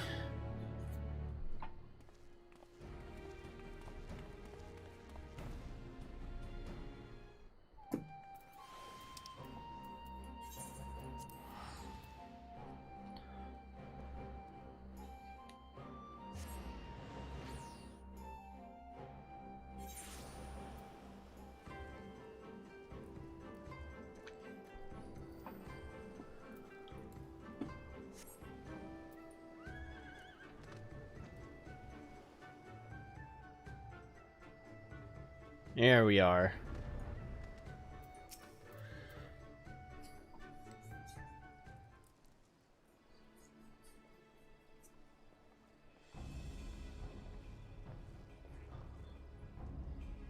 Well now, that the noble lord of Doma should come in person once again. Mayhap these blasphemies truly are a threat. Indeed they are, and I was told you and yours sighted our quarry quite recently.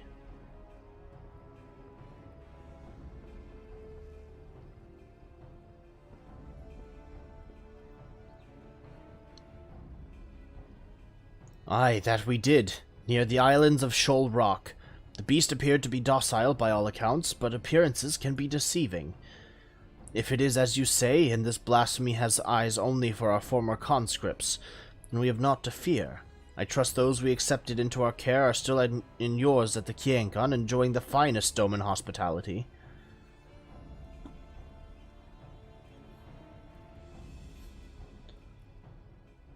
Anyway, I know not why it came to the Ruby Sea, nor why it remains idle, but if we act quickly, there's a chance we can take it unawares.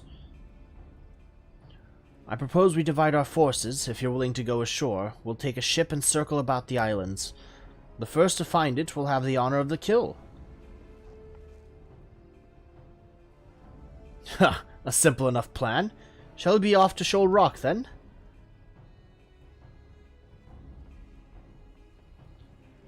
Also, he has a big fucking stick.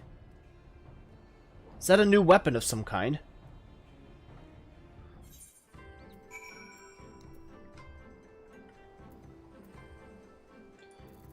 Like, that's just a stick. What does he use it for?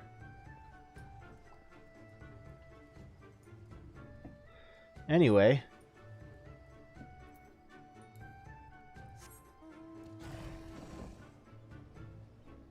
This way?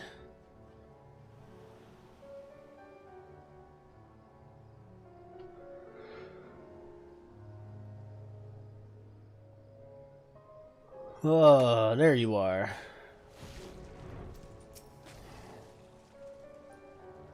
This is where the blasphemy was last sighted.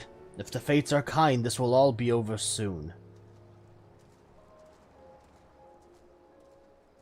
They're doing more yard work out there.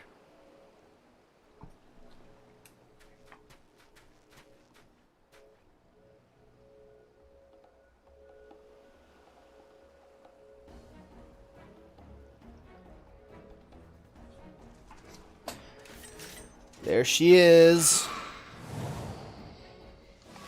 And there she goes. Damn.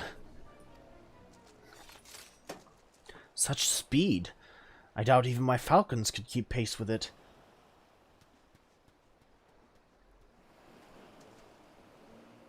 Bah, don't tell me that's the blasphemy flying off into the distance. I hope the ill will it bore me in life might compel the beast to stay and fight. Perhaps less of Minato remains than I thought. Minato? That monstrosity was Minato! You knew her? Her family tried to flee to Higashi during the occupation, but their ship was raided and sunk. When we happened upon the wreckage, she was huddled between her parents on a piece of flotsam, desperate to keep warm, but they had long since grown cold.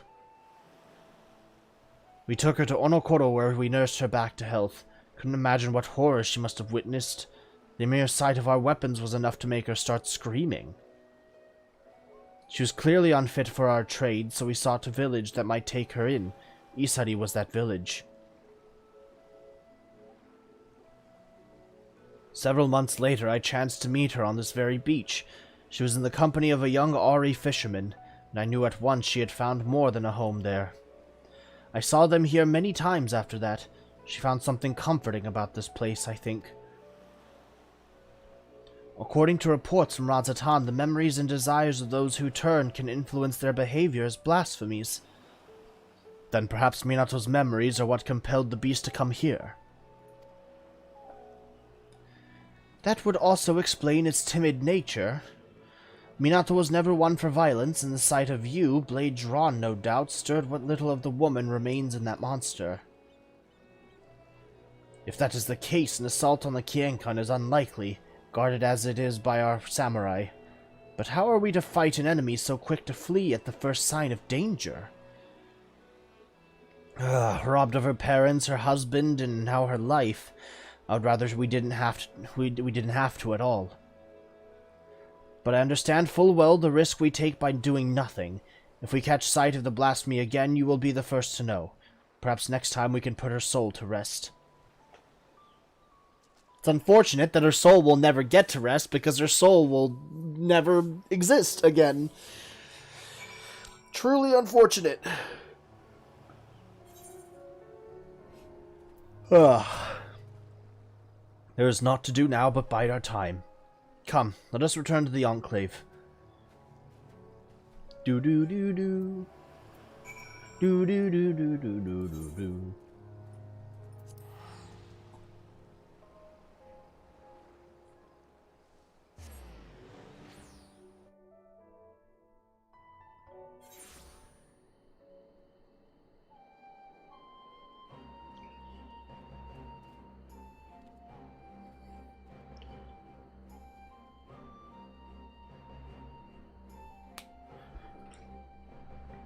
Alrighty.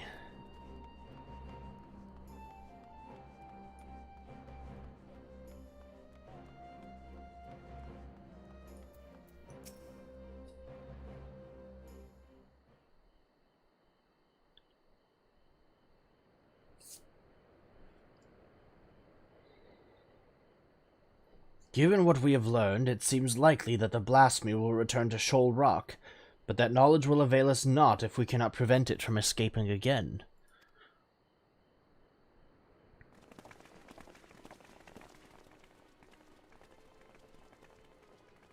Damn. Alright.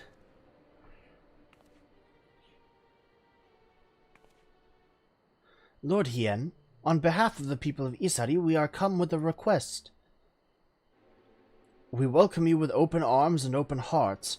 What is it you would ask of me? Those returned to us in their prisoner exchange have been granted shelter at the Kienkan. That they yet live is an affront to the Kami's grand design, and the spirits of our loved ones suffer for it. Balance must needs be restored, and so I beseech you to render them unto the goddess Izanami. Absolutely not. 'Tis not our place to pray for the deaths of others, nor draw steel to sate mere bloodlust. When I take a life, be it by command or on my own hand, I do so not in service to vengeance, but to uphold my duty to Doma and her people. How did your mercy for Yotsuyu serve your duty? How were your people made better by the sight of her walking free? For her crimes and her cruelty, I cut her down the day we took Doma Castle. I sought to kill her, and by rights she should have died then and there.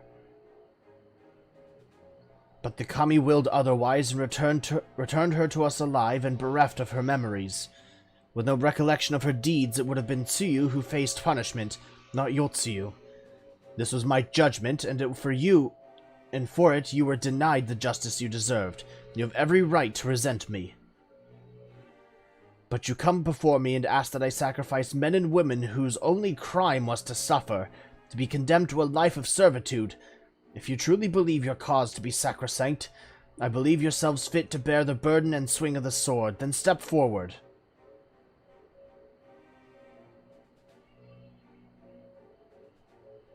Sophistry and lies. They were meant to die, the spirits demand it. Are these the words of the dead or the living who yet mourn? Oh, Gosetsu? Is that you, buddy? Hell yeah, Gosetsu! Good to see you, buddy. I apologize for all the background noise, by the way.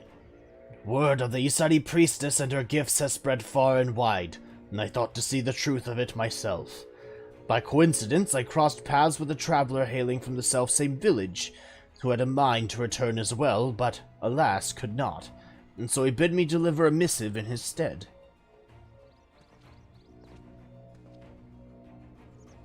Judging by the striking resemblance, I take it you are the young fisher Akitsu.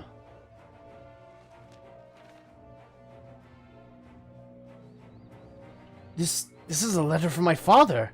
He was severely wounded in battle, but expects to make a full recovery. He's alive, but that would mean... Hey, she's in trouble now. Surely a woman of your talents can divine a plausible explanation for this turn of events.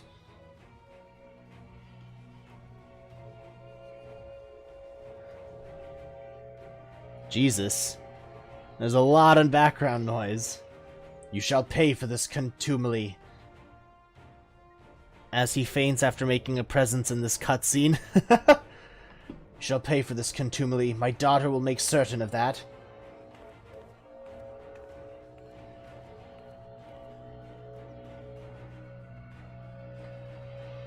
Y'all fucked up. Oh my god, how close are they getting? Jesus, alright, I'm gonna take a quick break until at least they get farther away from the window, so that way it's not like a big annoying sound. Jesus. I'll be right back.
Is it still audible?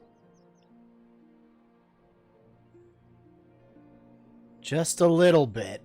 I think I'm going to tentatively return. Because, God, that leaf blower is super loud. And apparently they're making a leaf pile right outside my window. So, that's fun. Alright. Apologies for the abrupt and otherwise unannounced arrival. As you can see, my Lord Hien, I am returned. Full glad am I for it. Thanks to your timely arrival, we have given the lie to Kisei's claims of preternatural powers. I gather you are apprised of recent events? Excuse me.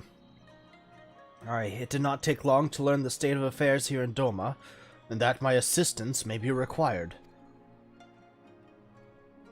I had heard tales of Kisei channeling the dead, including the father of one young fisherman.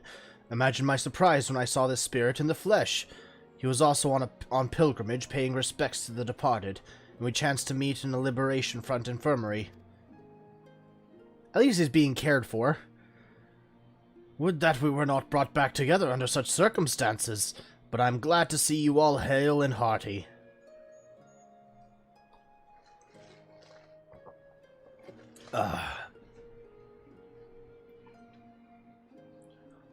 Nice little reunion here.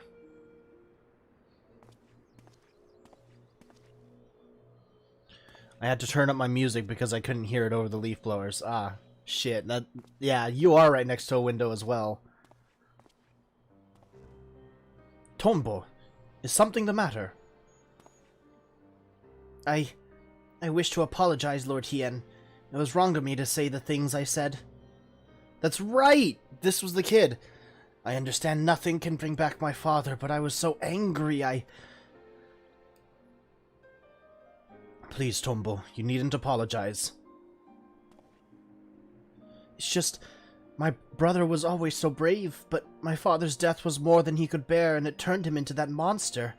If he wasn't brave enough, what chance do I have? We wanted to perform the rites for father, but the body was never returned to us, so... Not that I blame you for that, Lord Hien. I understand nothing could be done.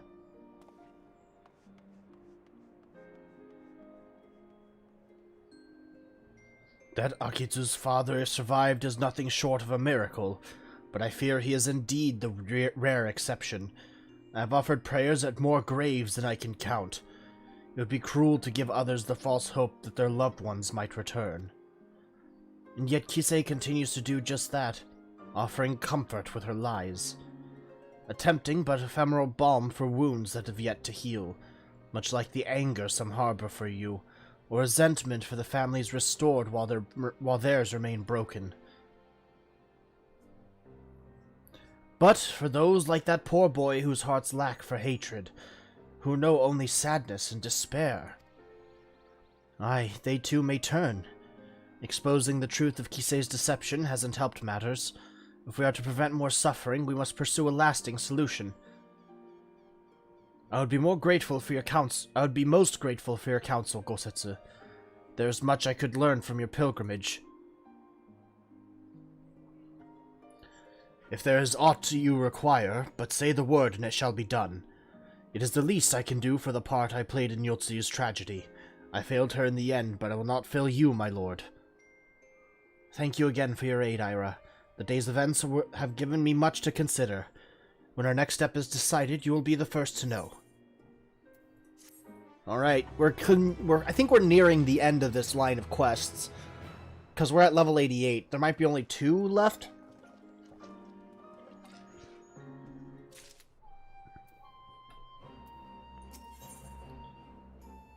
Coconut Cod Chowder. Yugiri's stern expression suggests she has no good news to share. Oh no. Regrettably, there have been no sightings of the blasphemy since our first encounter at Shoal Rock. As Tansui surmised, it seems to fear confrontation. We, for our part, have tried to make good use of this intervening calm. Even now, Lord Hien and Gosetsu discussed how we might prevent other villagers from turning. If you would wait here for a moment, he would no doubt wish to hear your thoughts on the matter.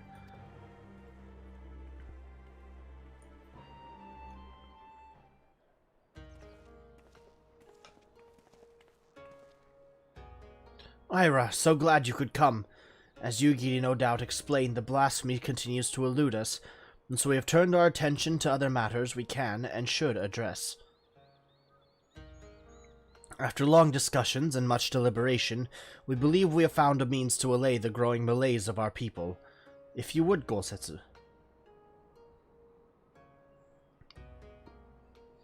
The idea came to us after considering young Tombo's remarks about his father, whose body was never found and returned to Doma. Others no doubt share in his melancholy, unable to bury and mourn their loved ones as is their right. Put simply, they cannot make peace with their loss. Their anguish, if left to linger, may consume them as well. That we might provide the people of Doma with comfort and closure, we will hold a national funeral at the Swallow's Compass. Those who choose to attend will be asked to present personal effects of the deceased they wish to be enshrined there.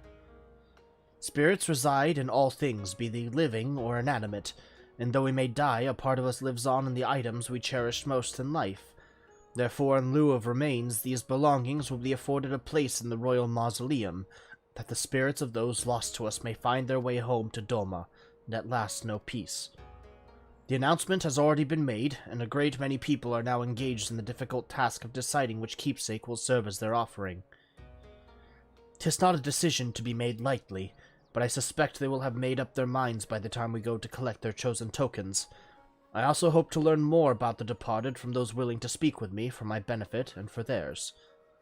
To break free of their sorrow, they must seek joy in the memories and the love they shared with the departed. I will help them find it. Might the Liberator of Doma be willing to favor the people with his presence as well? I doubt not that they will appreciate the gesture. Sure. Good. Yugiri, I leave the people of Isari to you. Gosetsu, might I ask you to... Apologies, my lord, but there is a small but most urgent matter I must first attend to.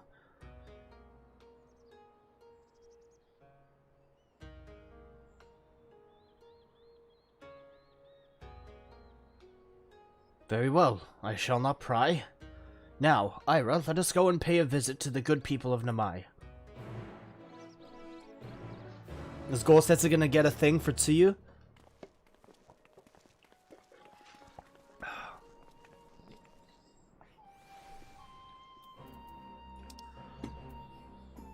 Let's head over to Namai.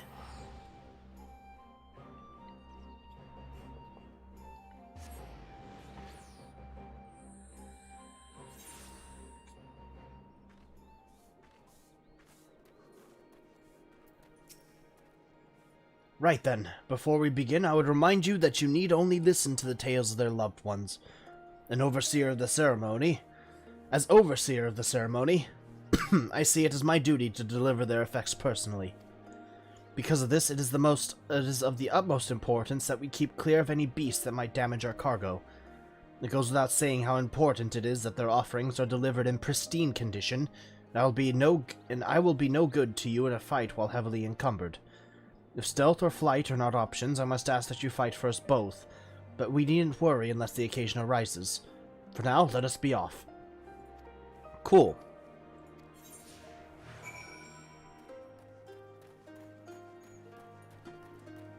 How many people are there? 3.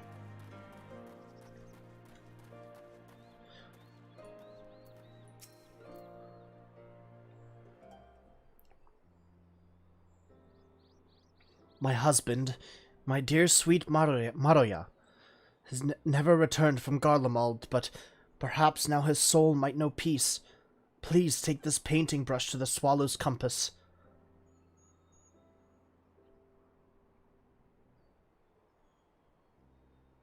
I shall handle it with the utmost care. Might we trouble you to tell us more about your husband?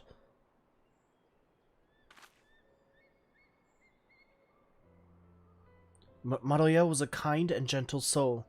There was nothing he loved more in the world than to create. That brush never left his side, not even when he tended the fields. Any spare moment was dedicated to his craft, and he produced the most wonderful vistas of Yansha. It was his dream to take us to Kugane, where he would become a famous artist, until he was conscripted. In the early days he would send drawings of the places they took him, though I know not how. but more time began to pass between each arrival, and then they stopped coming altogether.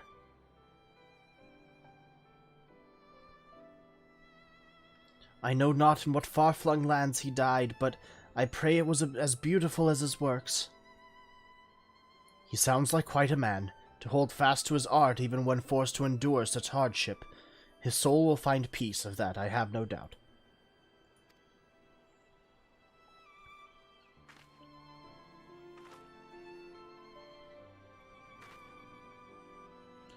Now I'm wondering, like, if the people that they have like items sent over for, like, what if they're actually still alive? Like, what happens then? Do they would they like grab the items that are in the shrine and bring it back for the person who ended up being alive? Like, I wonder what'll happen then.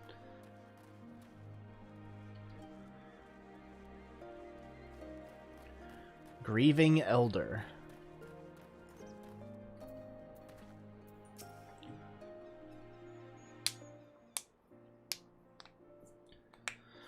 I must thank you again, Lord Tien, for this honor. My son would have been overjoyed to know that his katana would be enshrined at the Swallow's compass.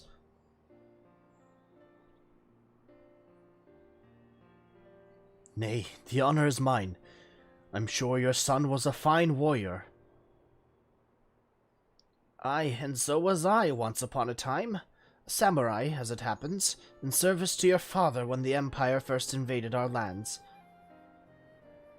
Though we were defeated, our spirits broken, my son Motosue was never one to lose hope. He was determined to follow in my footsteps, gave his everything to honing his skill with the blade. When I watched him train, I felt the pride I thought I'd forsaken swell in my breast, and I knew he would restore our family to its former glory.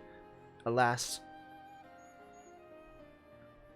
he could have fled, perhaps started a life anew as a vagabond of some sort, but he bore the burden and fought for Garlemald, for fear of what the Imperials might do if he did not. 'Tis plain he was a loving son and a warrior true.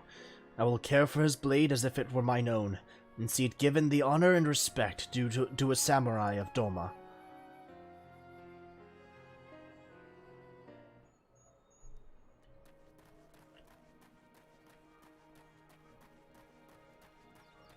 One last person. There you are. Oh, Tombo.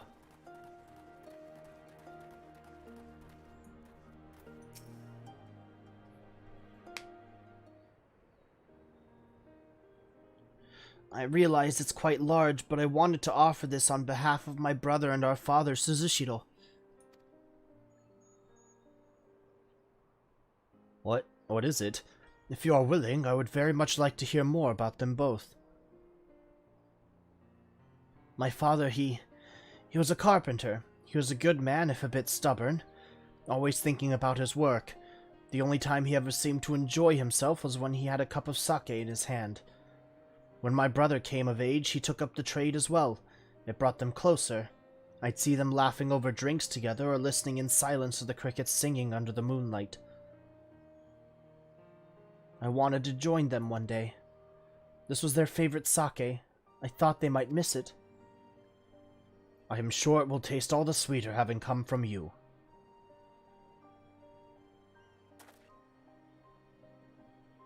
I realize no one can ever replace your brother or father, but if you will allow, I would be honored to share drinks with you in their stead, when you are of age, of course.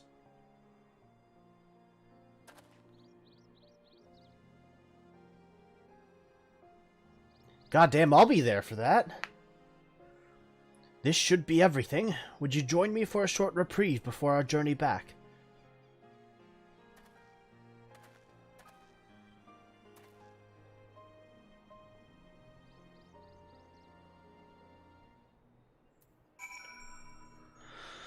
Alright. Let's head back up this hill.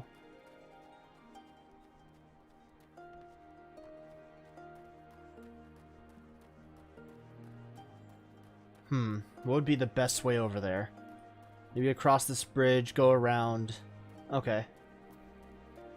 Or I could just fly there, I guess.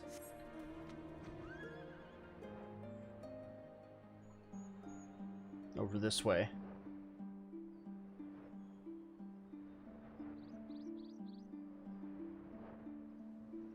Here you are, Hien.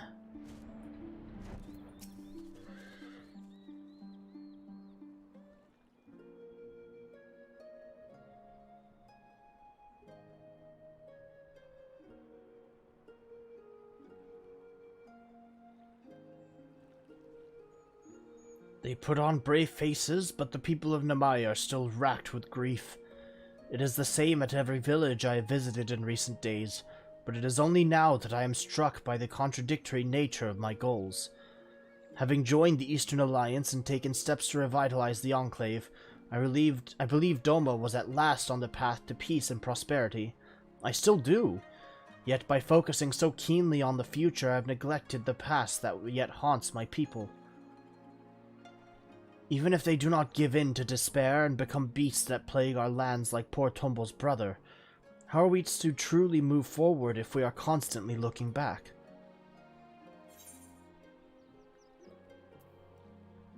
Is there not someone for whom you yourselves still grieve?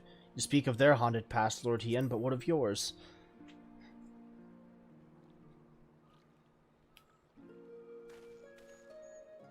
Me? Me? All things considered, I suppose it was only a matter of time before the subject was broached. Ha! He cuts to the heart of the matter, and the young lord. For the best, I should think, for he cannot lead by example if he has not yet made peace with his own past. I'm guessing that's Gosetsu? Yup. 1,000 apologies, my lord. I was passing through, tending to the matters of which I spoke earlier, when I chanced to hear familiar voices in the distance. If I may be so bold, the people of Doma, one and all, understand the source of your pain. To lose your father in the turmoil of a failed rebellion, his staggering duty to the throne thrust upon you. Aye, how could you even begin to mourn when first you had to lead? It would behoove you to take part in the funeral rites, my lord. Take this time to make peace with your past while it is still yours to spend. Though unlikely, if not impossible, were you to become a monster as well, Doma would surely be lost. I thank you for your counsel, Gosetsu. But if I may ask, why is it you keep your blade at the ready? I thought this personal matter of yours to be naught but a trifle, or am I mistaken? Well, I find the katana a superior tool for peeling persimmons. Speaking of which, I do believe my stomach begs for sustenance, if you will excuse me.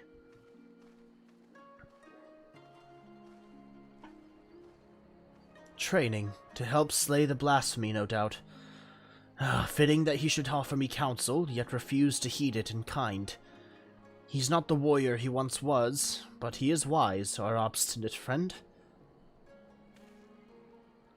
If I'm to be perfectly honest, it frightens me to recall it, the moment it all came crashing down.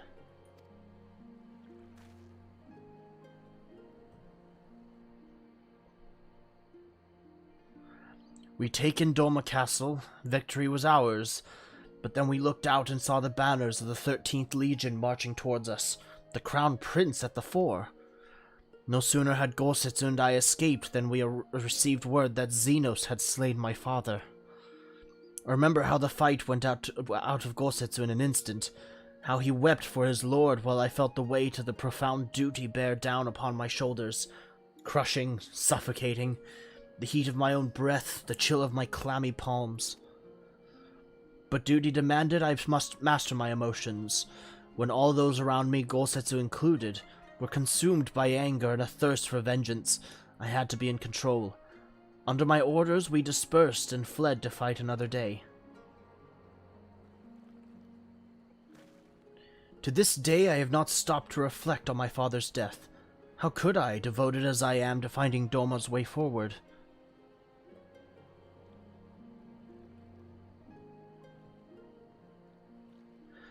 But now I must. And so, having taken you into my confidence, would you see this through with me to journey's end? The keepsake I would offer up for the funeral is hidden in a place not easily reached. We will have to fly there, I'm afraid. But worry not, my Yol will ferry us. Just a moment. I mean, I could fly myself there, but...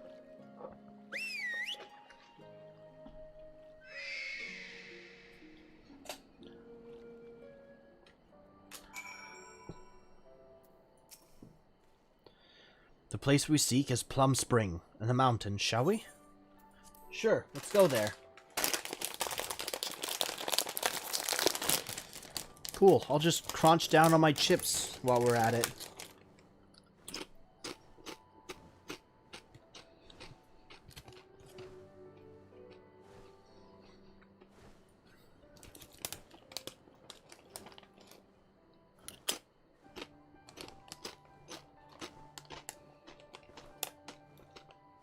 Where are you taking me? I mean, I know where you're taking me, but I wonder what it is that you're giving, what you're giving to the shrine.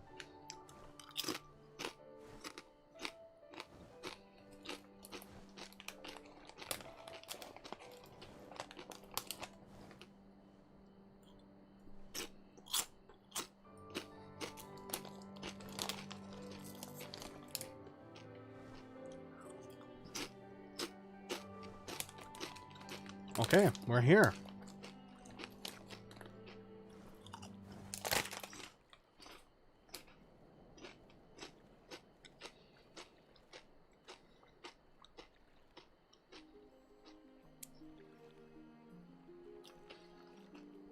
My parents would bring here for Hanami as a child. Oh, Hanami! Its beauty and serenity was such that I could forget the realities of the occupation. Indeed, some of my fondest memories of family are here, which is precisely why I chose this place to conceal the singular gift my father bequeathed to me as a child.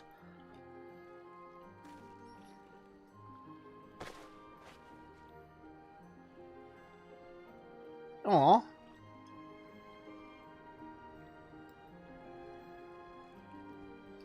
Charming, is it not? The great auspicious Qi Xian Dasheng, said to reside somewhere along the Dairyu chain. In those days, anyone and everyone knew the tales of his prowess. Reckless boy that I was, I once even tried to seek him out, hoping he might help us. I buried it here shortly after my coming-of-age ceremony. It seemed a fitting place to both part with my childhood and offer a final goodbye to my mother.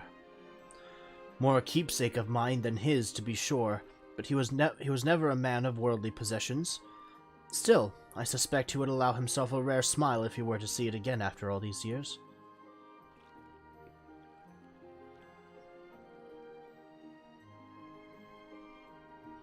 And that is precisely how I wish to bid him farewell, with a smile. Better suits a hero, right?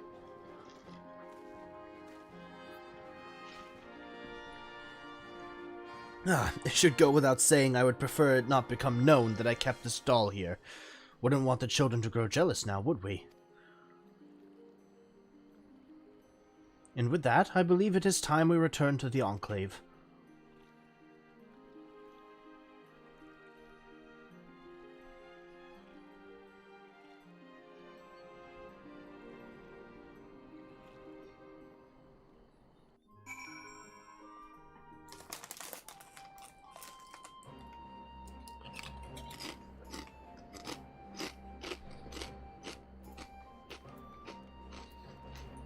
Are they actually in there? No, we can't go in? Fuck that.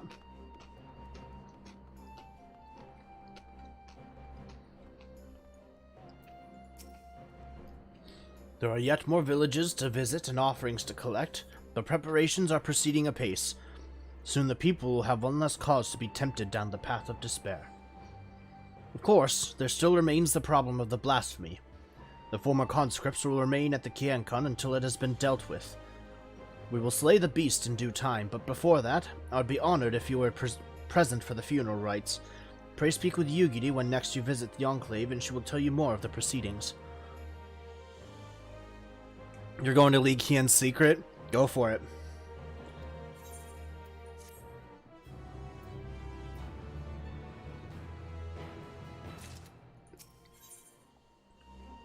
Yugi's somber expression suggests you have arrived right on time. As ever, your timing is impeccable. We but moments ago completed preparations for the funeral. I will inform Lord Hien of your arrival. Thanks.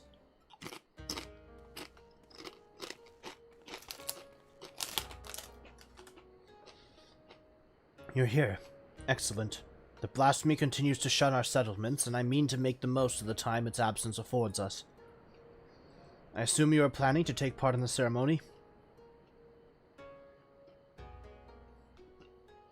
Glad to hear it. Unfortunately, Gosetsu will not be joining us today. Really? He's injured himself, as I knew he would with his secret training, now grumbles from the confines of his bed, but he will be fine in due course. We may worry over his convalescence after the funeral. I'm guessing that the attack is going to happen during the funeral. Bit my fucking lip. Ow. That was a crunch.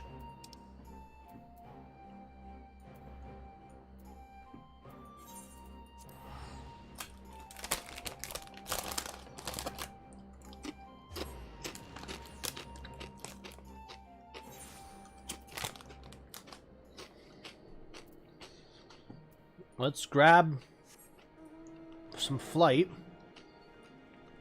over to Swallow's Compass.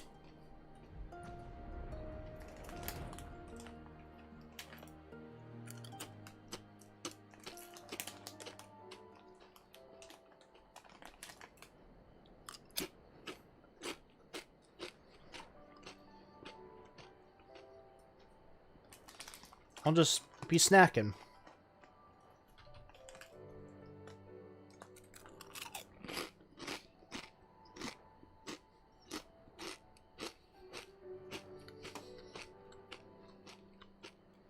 Let's see, somewhere here.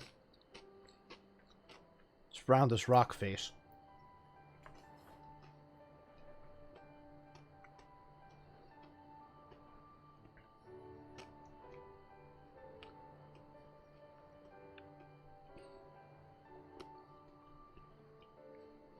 Oh shit.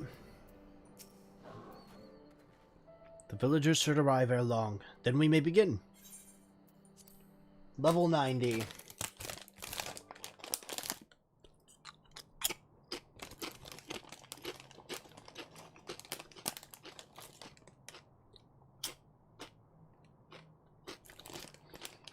So is this still before or after the funeral?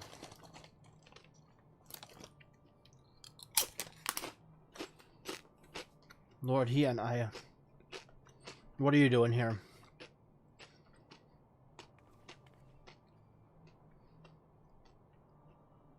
I apologize, my lord, for my past transgressions. I yearn to believe my daughter was a kami reborn, but you are right, she is a monster. Words can ill express my shame for advocating the conscripts be sacrificed to appease the dead. Where did this change of heart come from? Nay, this ceremony shall serve far, far better, and so, as a humble citizen of Doma, I offer my deepest gratitude, and beg for your forgiveness. I would make an offering on behalf of my husband and son, as well as my dear stepdaughter Minato. I throw myself at your mercy, Lord Hien.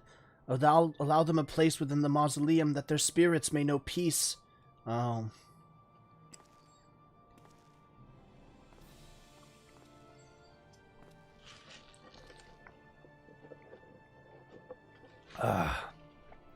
There's no need to beg for forgiveness, Kisei. Please rise.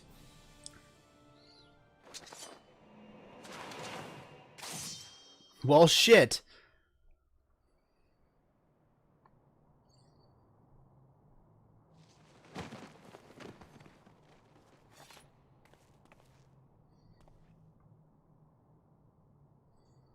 There had to be blood spilled here, didn't there?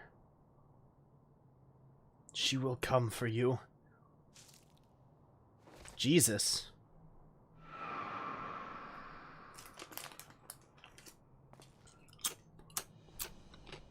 By the kami, she gave her life to draw out the blasphemy. What the fuck?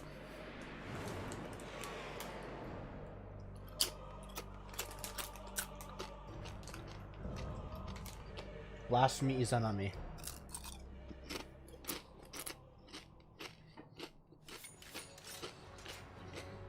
Alrighty. Here we go, I guess.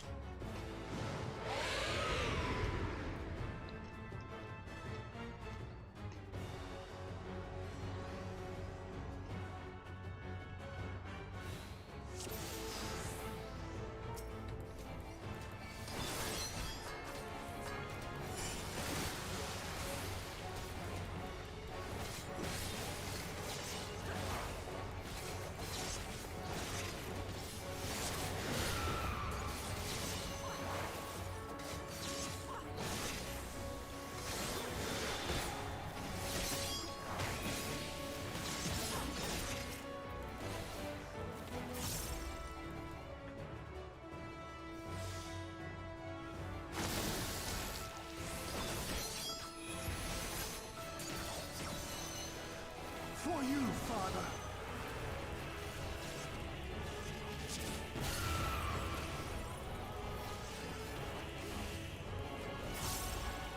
It's too bad none of us are healers, huh?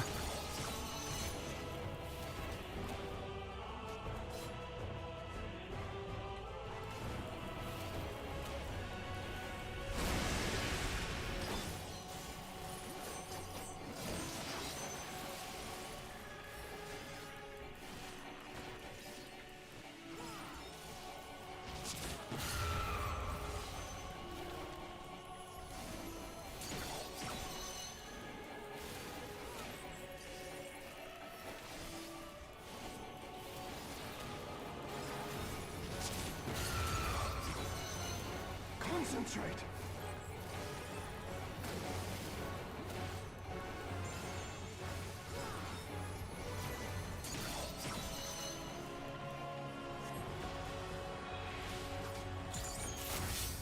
Okay, good. I thought I didn't make that.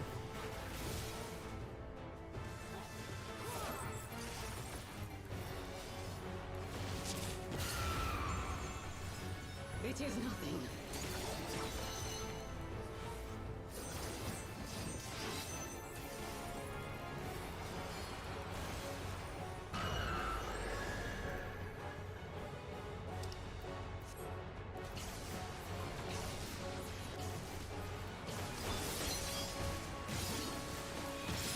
The weave of a shinobi's power.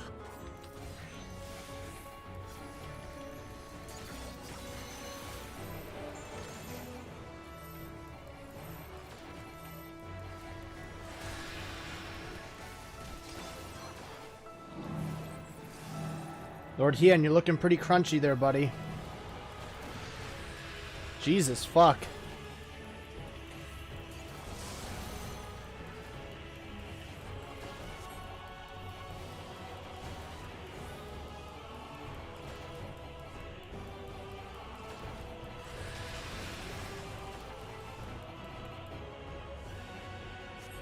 Damn, we're all down.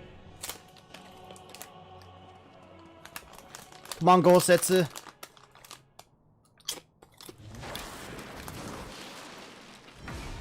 Whoa. Hello. Oh, it's not a dungeon. It's a, what's it called? A, class quest. Apologies for the untimely arrival, my lord.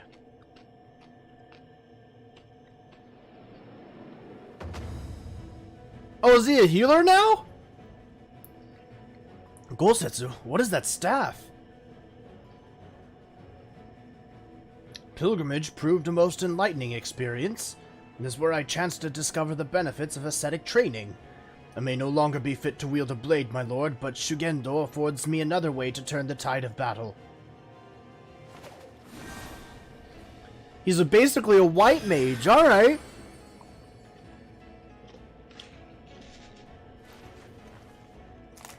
Stubborn as ever. I shall have to thank you later.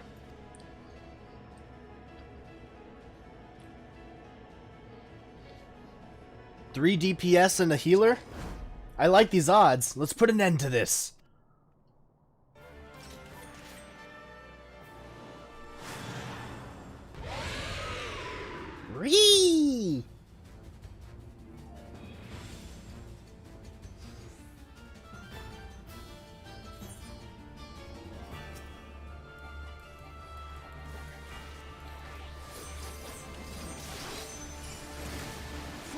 Father.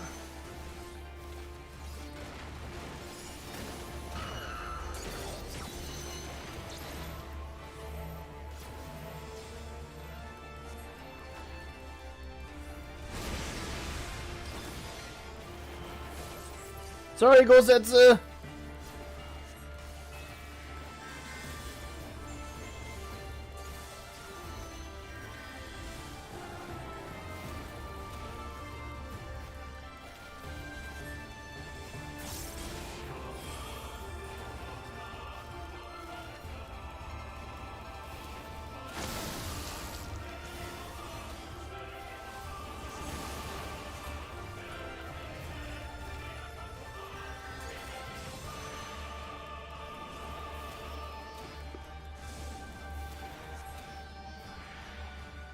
Over here?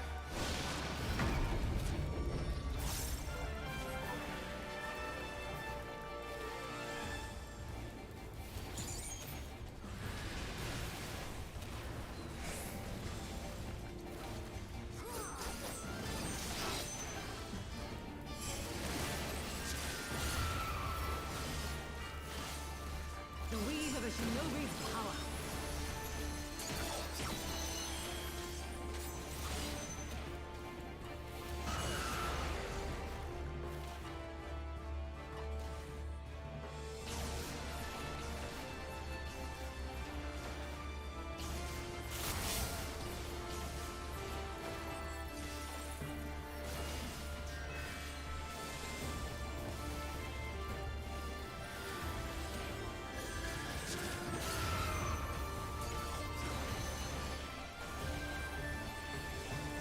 Ba ba ba ba ba ba ba ba ba ba ba ba. Da da da da da da da da da da da da da.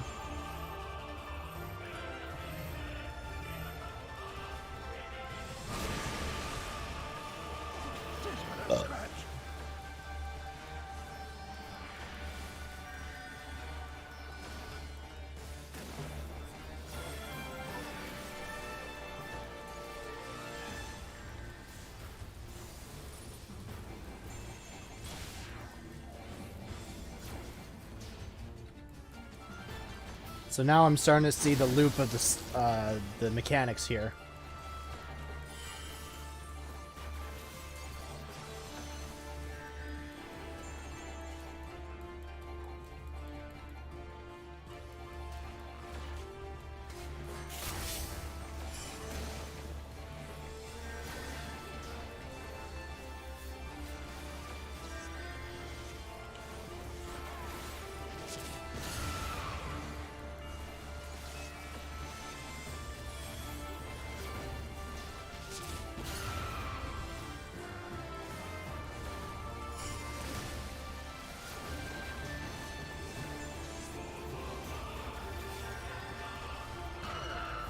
I miss the music from Stormblood.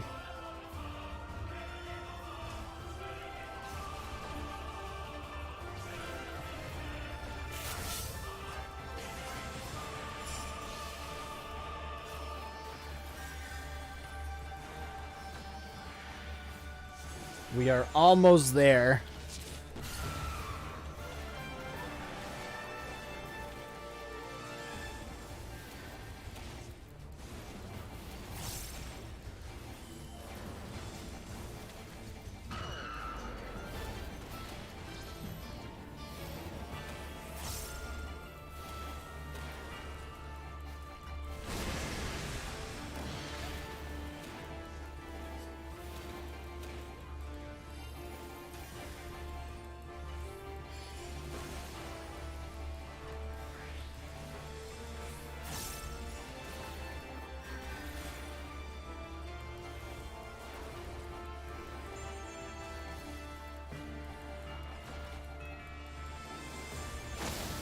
Almost there. There we go.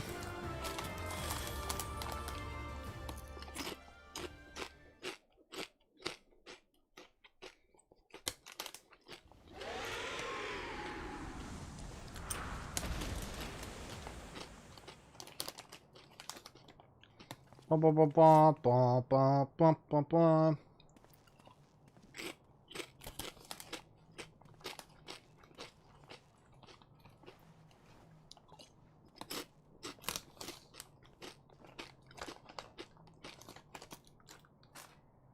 A deceiver to the bitter end. But she is still a daughter of Doma. She will have a proper burial, and her family's belongings enshrined with the others. Good call.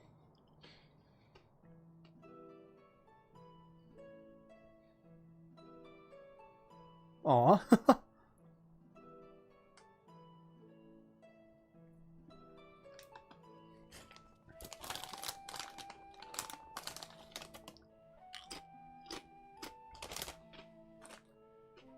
I have gathered you here today not to speak of the future, but to reflect on the past, to pay respects to loved ones fallen on the field of battle.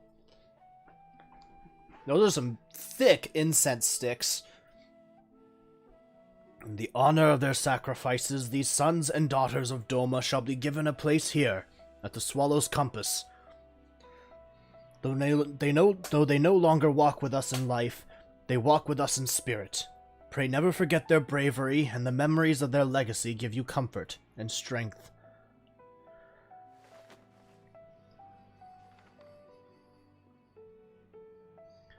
Maroya Motokawa, the aspiring painter. He was a man who saw beauty in all things, and one day would have become a renowned artist in Kugane. Motosue Jito, the warrior in training. He longed to become a samurai like his father, and bring honor to his family. Suzuhiro Kodakumi, the carpenter. A man who wholly dedicated to his craft, who hoped to one day pass on his talents to his two loving children. Alright, and I'm guessing that he reads them out like that for everybody. And lastly, Minato Shihogaki, and her stepmother Kisei. Theirs was once a happiness to be envied. Minato's parents were murdered by Imperial soldiers, and after being rescued by the Confederacy, Minato was given into the care of the village of Isari. Though she arrived with a broken heart, it was soon mended by the man who would become her husband, the son of Kisei, who herself had been born to Isari on winds of tragedy. Kisei was a child of the deep, born in Suinosato. For her gifts she was exiled, but with her courage and tenacity found a new home on the shores of the Ruby Sea. She was a devoted wife and mother, and though not related by blood, she loved Minato as if she were her own. That is how she lived, how they all lived, and how they should be remembered. Let your hearts swell not with sorrow, but with joy for their memory. Know that proof of their mark left on this world shall remain here, enshrined within the Swallow's Compass for all eternity. Let us still our voices, and in silence pray for their souls, that they may share in the peace we have found.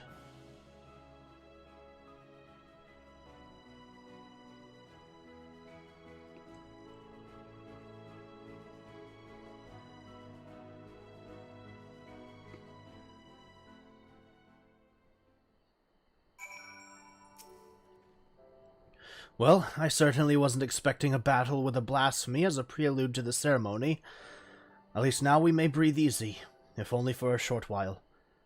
The villagers have all returned home, and I believe it is time we did the same.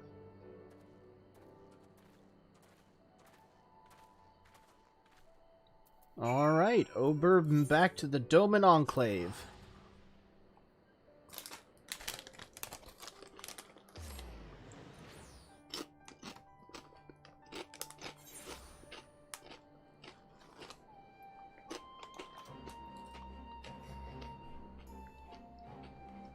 Let's see here.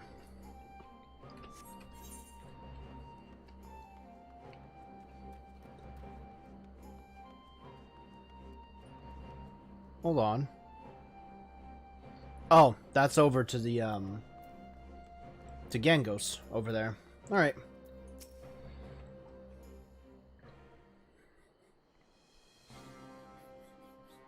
We've held a national funeral and slain a blasphemy besides. A rather productive day, would you not agree? The former conscripts will be elated to finally return home. Speaking of returns, I think I speak for us all when I say your appearance at Swallow's Compass came as something of a shock. What of your injuries from training? Quite painful for some time, I assure you. Despite my best efforts to reclaim my former skills, my back and my hips vigorously protested.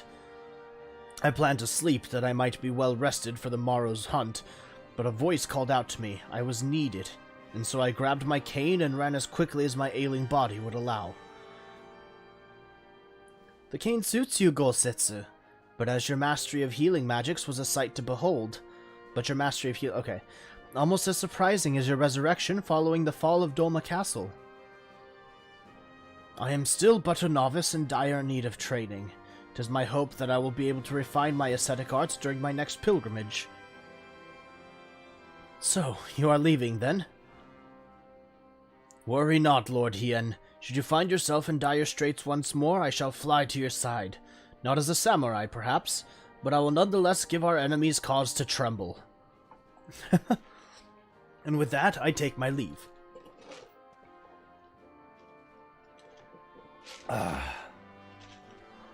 It's been good seeing you again, buddy.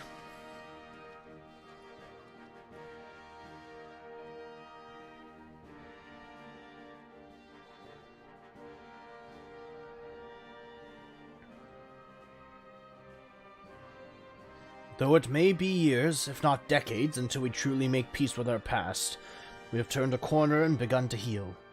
We may look to the future unburdened by grief ignored and sadness denied. The path ahead is ever fraught with peril, but we shall walk it with eyes unclouded, and with pride.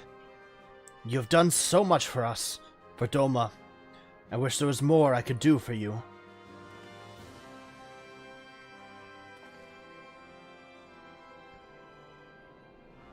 If I may ask one last favor, before you leave, please inform our representative at Radzatan that the blasphemy has been vanquished, and the people of Doma are safe. With any luck, our experience here will prove useful to other nations that yet grapple with these beasts. I'm wondering if there's, like, an extra story that you can do after you do all the other, class quests.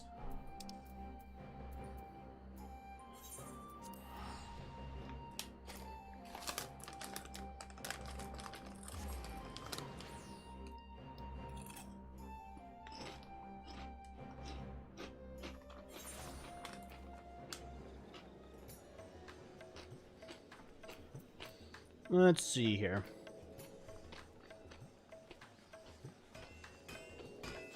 Up these stairs, I think? Or was it over this way? This way.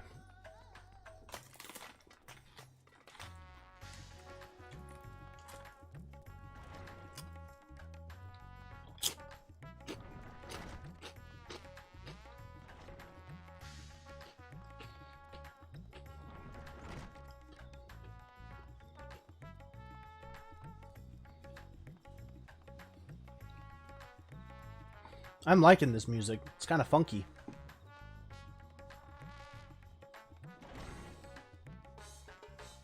Hello, Doman Delegate. Master Ira, you are returned. What word from Doma? The blasphemy is no more. That is most wonderful news. I must inform the other delegates at once.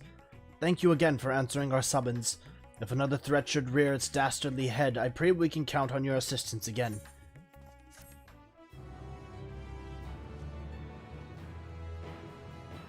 You can now dye level 90 gear for physical range DPS. Okay, cool. There we go, the locks are gone.